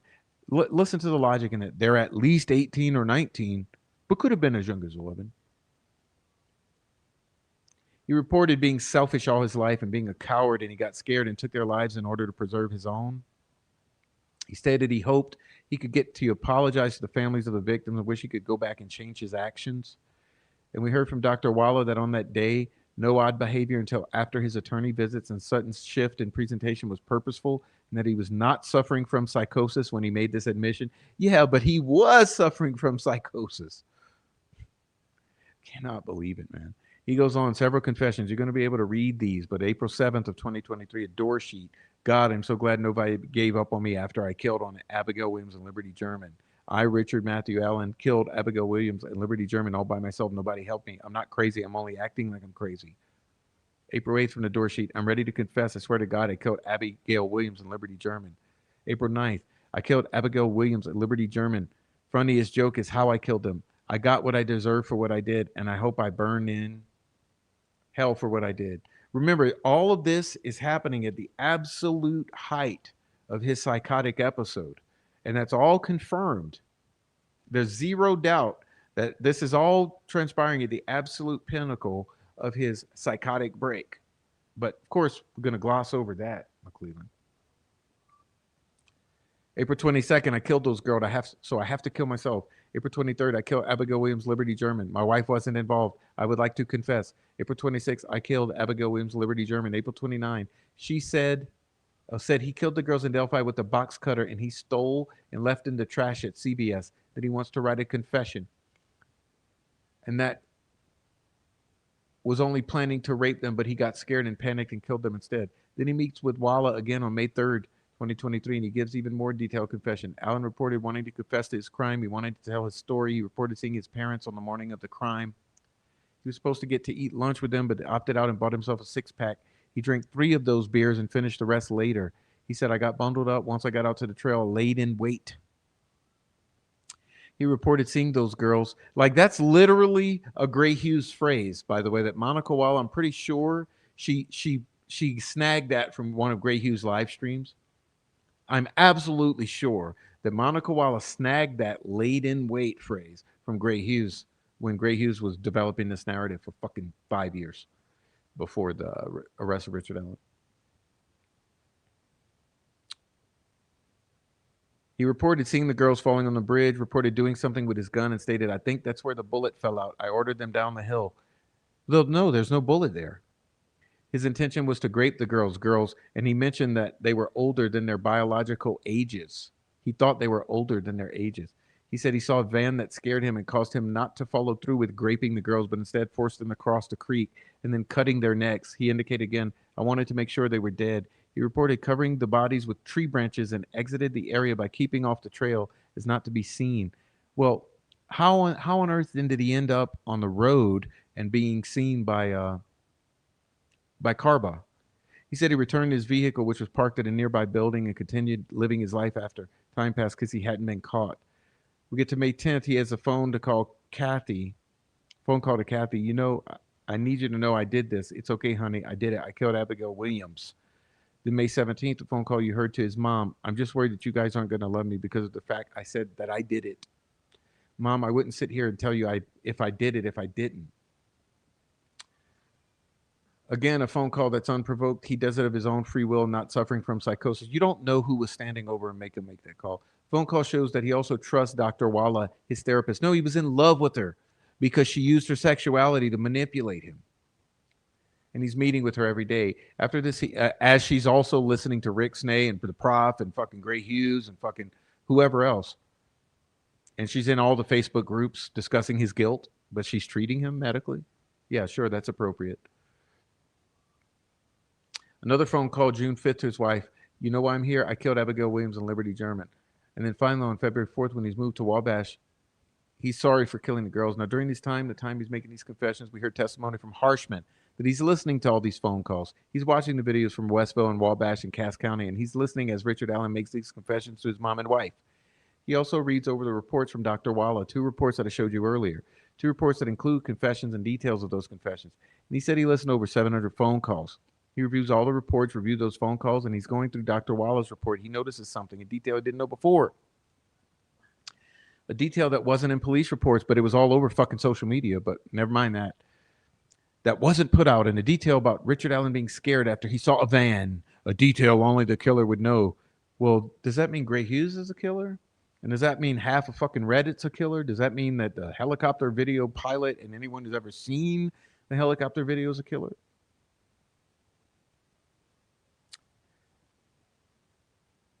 He thought Richard Allen may have seen the van on 625 and specifically the private drive where 625 turns into the private drive. As we've said, the private drive leads to the home of Brad Weber, the only home it leads to. So he started to do some research and looked up Brad Weber's B&B information from 2017, and he found that Brad owned a van from February 2017. And so Steve Mullen and Brian Harshman, they called Brad Weber in for an interview, and they want to follow up on this info. Before that, they noticed Brad Weber had given an interview back in February 17th of 2017 where he said he was at work that day. On February 13th till 2:02 p.m. Then he clocked out and he got home sometime around 2:30. Then they re-interviewed Brad Weber. He said the same thing, clocked out at 2:02 and got home somewhere around 2:03 to 2:30. You even heard from Brad Weber testify twice that he left work at 2:02. Went straight home and got home somewhere around 2:30. You also heard from Brad Weber that on that day he was driving his van and that route he took to his house was down that private drive, and that when he would have been on that private drive is the exact time Richard Allen would have been there with the 2 girls. That is the van that he saw that spooked him. Something only the killer would know, and Richard Allen confessed it to Dr. Walla. No, Dr. Walla would have known it, and Prof would have known it. Anybody who's fucking followed this case closely, and there are a whole bunch of people, knew it. Finally, let's not forget that Brian Harshman, in listening to over 700 of these phone calls, got a feel for Richard Allen's voice. And boy, this is what pisses me off. He told you that when Richard Allen was talking on the phone with his mom and wife, his rate, his demeanor, his tone was all the same when he made the confessions as when he's talking about mundane, everyday things. And finally, he told you as part of an investigation, he watched the video from Liberty German's phone. He watched it dozens of times. And he told you on the stand, there is no doubt in his mind that the voice on the video is Richard Allen's and that Richard Allen is Bridge Guy. And now all the pieces are clear. All the pieces are put together. So what does the state have to prove? Count 1 is murder. The defendant, Richard Allen, killed Abigail Williams while committing or attempted to commit kidnapping, which is defined as the person who knowingly or intentionally removes another person by force or threat of force from one place to another. Richard Allen is Bridge Guy. Richard Allen used his gun to force the girls down the hill. He kidnapped them and later murdered them. We call this felony murder. The murder is committed during the commission of a felony. That's what Richard Allen did. Count 2 is the same, but with Liberty German. He not only forced Abigail Williams down the hill, he forces Liberty German down the hill. Count 3, the defendant knowingly or unintentionally killed Abigail Williams. He slit their throat. He waited to make sure they were dead, and he left behind his calling card a bullet from his gun. Count 4, murder, again, knowingly or intentionally killed Liberty. February 13th, 2017, a day that started out like any other day, a day where Liberty German decided to go to the trail with her best friend, Abigail Williams, and enjoy being outside. But a day that bridge guys stole their youth and the life away from both of Abigail Williams and Liberty German. Who wrote this? The state showed you that Richard Allen is a bridge guy. No, it alleges. Richard Allen went to the trail that day with his .40 caliber Sig Sauer, that he arrived at 1:30, that he ran into Bree Wilbur and Rayleigh Voorhees, and that he was grumpy, creepy, and walked with a purpose. And he also continued down the trail and went out to the High Bridge on the first platform. That's where Betsy Blair sees him. She sees him on Monon High Bridge on the first platform, and she's testifying he's there waiting for someone. As she returns to the Mears entrance where she came in, she passes Abigail and Liberty on their way to the Monon High Bridge. Richard Allen lies in wait. Gray Hughes. He waits for Abigail Williams and Liberty German, then follows them across Monon High Bridge. And as Liberty German reaches the end of the bridge, she looks back and sees Abigail Williams as being followed by Richard Allen. Something in Liberty causes her to turn her phone on and record the man following Abigail Williams. Some feeling. She sensed this wasn't right. Richard Allen approaches the girls. He racks his gun and orders them down the hill. There was nobody else on the trail that day during the time that matches the description of bridge guy except Richard Allen. No, that's not true. There were many. I mean, there's been all this talk lately of Daniel Pearson.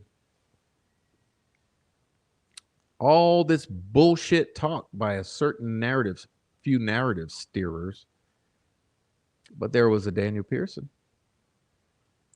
We also know from Brian Harshman that Richard Allen is the voice on the video. No, but see, that's the bullshit. That'd be a bullshit. Brian Harshman is not a voice expert. The voice on the phone is too muffled, too inconsistent, and too brief to do any sort of voice identification. We know from the hard data from the phone that video Liberty took was at 2:13 p.m. on 2/13 because we're dealing with the 2/13 cult. Richard Allen used his gun and his power as he forces these girls down the hill in this fantasy world scenario. As they go down the hill, his intention is to grape them. We know that when he gets to the bottom of the hill, there's a pause. He begins to have his way with them. What?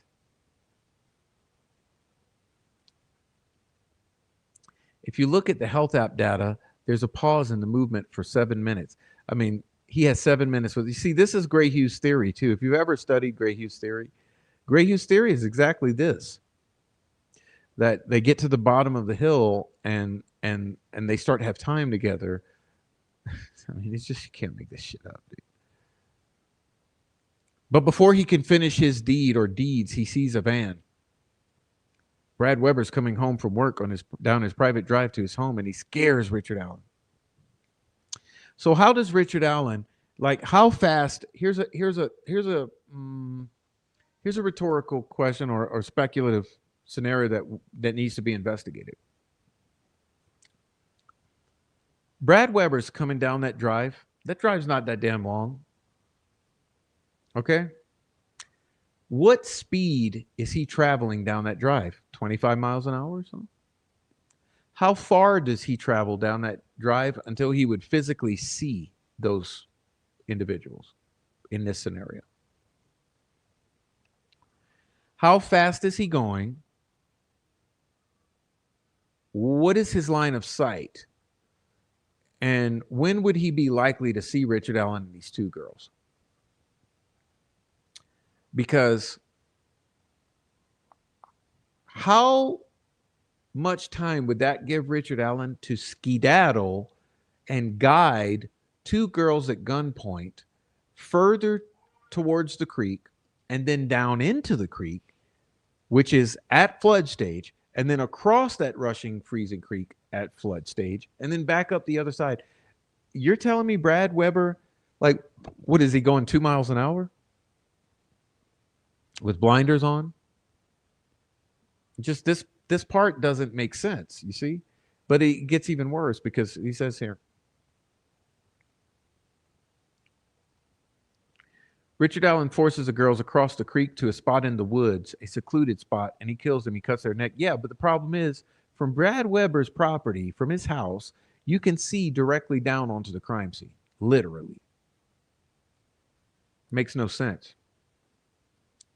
I mean, and furthermore, like I said, he's so you mean he rushes away from Brad Weber's oncoming van, but then he stays from 2:30 until 4 o'clock? That's an hour and a half. Damn near an hour and a half. So damn near an hour and a half, he lingers doing things to naked girls, naked kids, while someone's at an elevated position with the ability to look right down onto him and there's no leaves.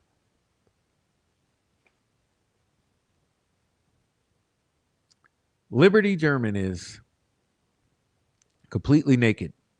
Abigail Williams naked at one time, but when she's found, she's dressed partially in Liberty's clothes. Once they got him to the woods, he used his gun again. He racks his gun and drops a bullet, and then it happens. He cuts Liberty German's throat first, and as she clings to life, she's grabbing for her throat, struggling to stay alive. We heard from Pat Cicero, and you saw in the picture she begins to cry, and there's blood outlined in a tear. See, there comes the emotional manipulation. Then he focuses his attention to Abigail Williams and cuts her throat and watches her die slowly. Yeah, but again, why is she not reaching for that wound? Instead, reaching for the phone? He then crawls out of the woods. See, he used that word purposely there to make him less than human. He crawls out of the woods and walks back to his vehicle down 300 North like nothing happened. Sarah Carbaugh saw him and said he was muddy and bloody, just like he slaughtered a pig. And for 5 years, he lives in a community. Yeah, but once again, I said there's no blood on his clothing. There's no blood in his car. And he doesn't pass the camera. Something's not adding up. And for 5 years, he lives in this community. For 5 years, he lives amongst us.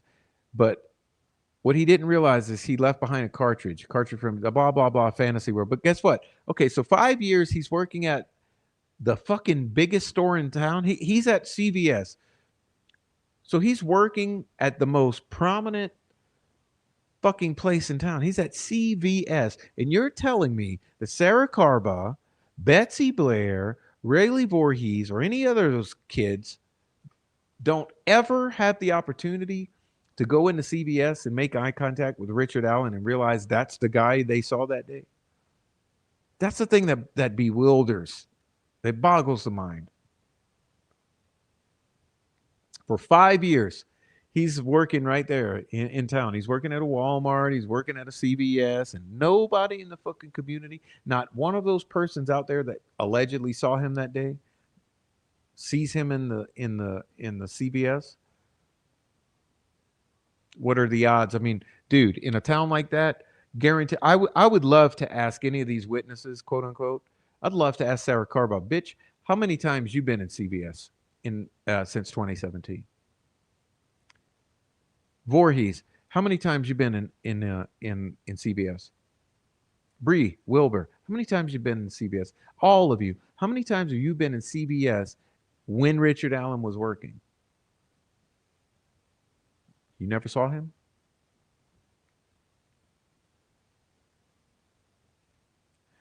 I wouldn't be surprised if they saw him in the bars. Because, you know, him and Kathy, they frequented, they played pool and drank in the bars and shit. You're telling me they didn't see him in CVS, they didn't see him in the bars, they didn't see him around town for 5 fucking years?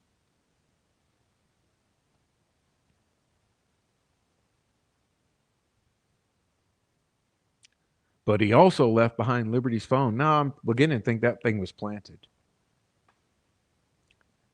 Planted bullet, planted phone. Those two key pieces of evidence led investigators to him.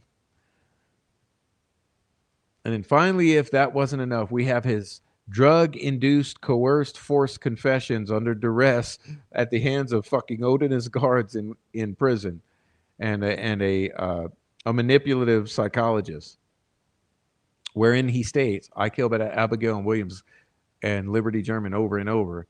Goes into detail on how he does it. Yeah, including shooting them, like I said. And in the least of those admissions, he gives you a detail only that he could have, only the killer could have. Yeah, the van, nope, that's a dud. And so I believe the evidence firmly convinces you that Richard Allen is Bridge Guy and that he killed Abigail Williams and Liberty German. I'm going to ask you to consider all the evidence and enter a conviction of guilty against Richard Allen on all 4 counts. Counts 1 and 2 for felony murder, counts 3 and 4 for murder. Thank you. Okay, I'm done. Now listen. So here you see how a jury can be convinced of the guilt of someone that there's no evidence for. You see, this was my mission tonight, to try to show you the unlikelihood of the evidence and the very bizarre behavior of all of these state actors and the state police and the prosecutor, and how fucking crazy that press conference was. And to show you a little of the actual evidence at the crime scene through Cicero. And then to show you the absolute unbelievable performance of Nicholas McLeland in this closing argument, to stitch together this narrative and stack the deck and point everyone directly at Richard Allen with a complete lack of evidence.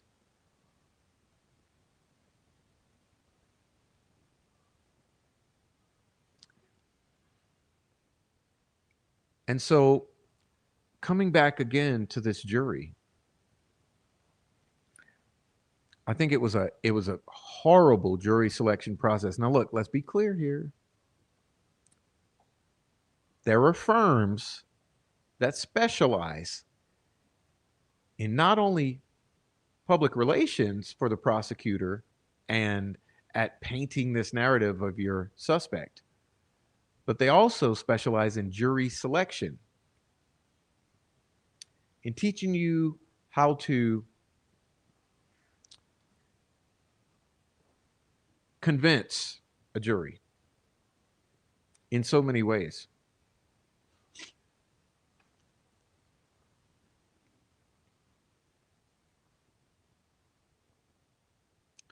In other words,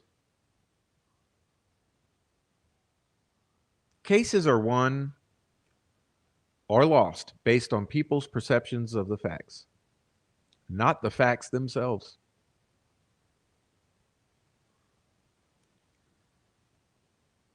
And there are agencies that specialize in preparing the witnesses, in selecting the juries, and strategizing the case, and on coaching everyone involved,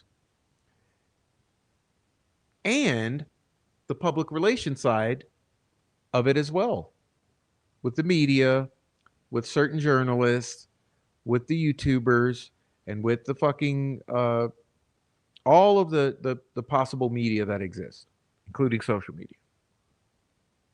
Because, like I said, their entire profession revolves around spinning the jury's perception of the facts, not the literal facts. And so just think about that.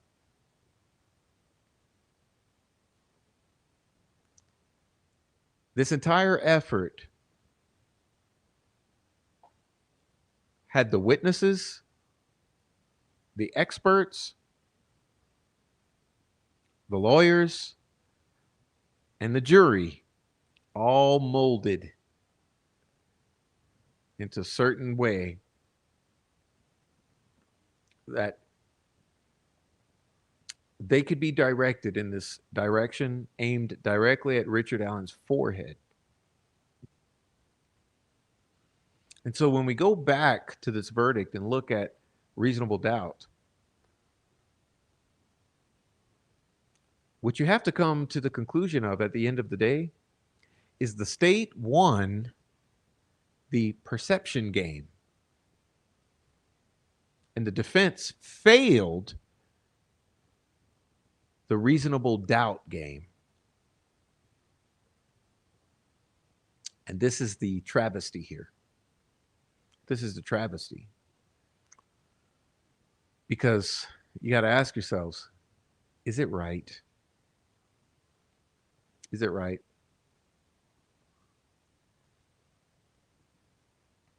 You see, I would say if this guy was guilty, you could say, it was right.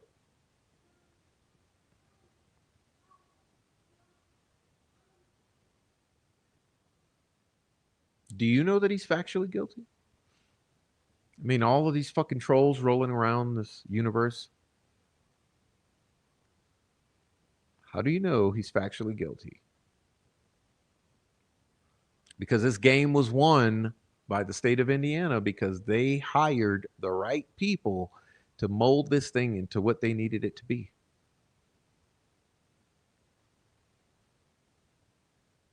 And the defense failed them. I mean, not necessarily that I'm blaming the defense. I think the defense was hijacked, okay, compromised, misled, distracted, sabotaged. And so, let's look at if they're on equal footing, right? The defense had a certain bar they needed to reach.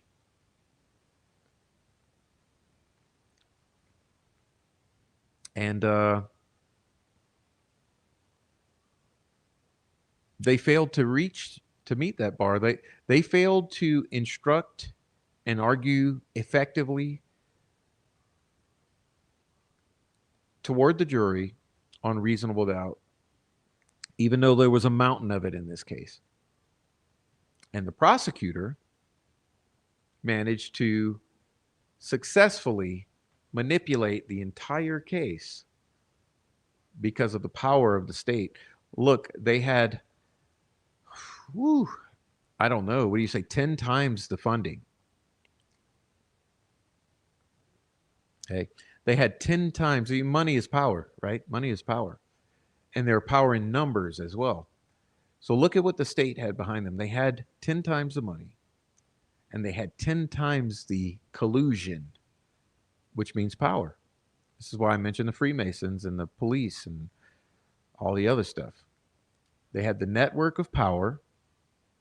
They had the power of the dollar, almighty dollar. And the defense was operating at a deficit already to begin with. They were handicapped to begin with. And then they were sabotaged and derailed. And so what do you have as a result? You have what we have here now.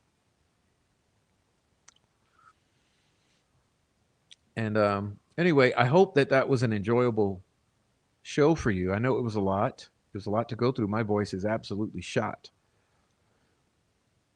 But I hope that I built a good show for you tonight to consider these things, especially if you're a new viewer or first-time viewer, you're new to Delphi. I mean, I think you're in the right spot. This is absolutely the sort of conversation that you need to be consuming to get caught up to speed on this aspect of the case. And I cover, let's be real here, I cover this case from every angle. I cover the case from all aspects of the case, from every angle. And but this particular angle, which is the core of it, this is what you need to get caught up on. So if you're watching this, seeing me for the first time and stuff, I just welcome you. I thank you for being here. Hopefully you learned from this. And, fair notice, my chat is absolutely awesome down here. So my chat here, please discuss with them. They're absolutely wonderful. And leave comments down below if you're watching on the replay. My viewers, my audience is absolutely wonderful. Hope you get to know them. And I do have support pathways if you want to support me. You see here scrolling at the bottom, I got the Cash App, Coffee for Prof. I got Buy Me a Coffee. the Prof's crew. I also have a GoFundMe right now where I'm raising funds and other things you can see at my link tree, which is pinned in the channel description and not whatnot. I also have an amazing Substack, and for those of you interested in further information, please go subscribe at my Substack. It's where I do my best putting together in a written format of information, and there's a lot to come there. Um, and tonight, I got to say, who am I going to give? I'm going to give Jake Brooks. Jake Brooks, email me. I'll give you a free membership to the Substack for your support tonight. Jake Brooks gave a big donation tonight, so I'm going to award Jake Brooks a year-long membership to the Substack, so he can for the next year follow the Substack in depth. And anyhow, thanks everyone for being here. God bless you. Hug your kids, hug your wife. I'll leave you tonight because my throat is shot. There were things, I'm looking at my tabs up here. There are some things that I didn't even get to because I had a few things up here that we just ran out of time. Anyhow, I skipped over them. So God bless. We'll cover it at a future point. So we'll see you soon. Okay. God bless. And thanks for being here. Again, hit the like on your way out. Really do appreciate it. Let me say the special good night to Sweet Dude Shibby, Trial Junkie, Who's Your Daddy, Quadaxo Mimi, Jade Conchella, Rhonda Holton, Hey Christina, Heavy Metal Rehab, Lisa, Paula, Keith Kellogg, Miss K, Damian David,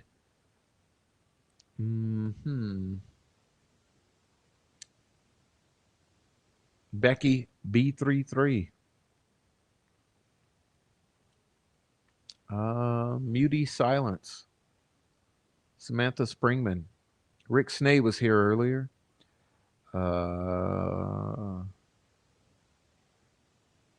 Sean Bianchi.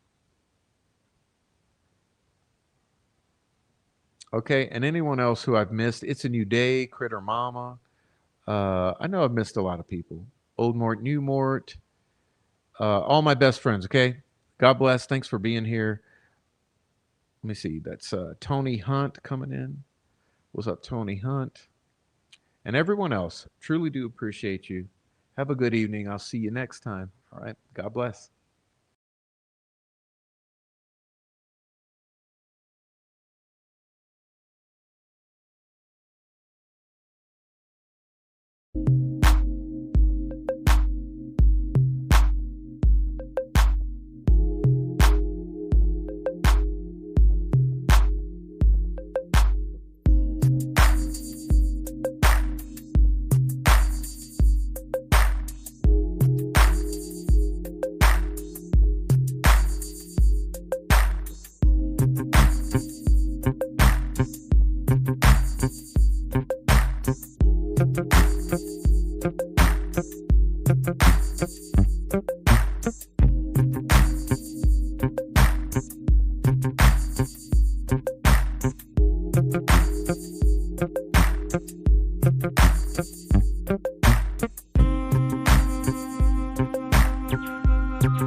Well, obviously we have a rapist in Lincoln Park.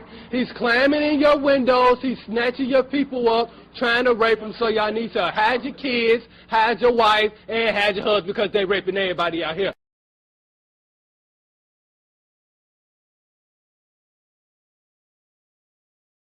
Bruh.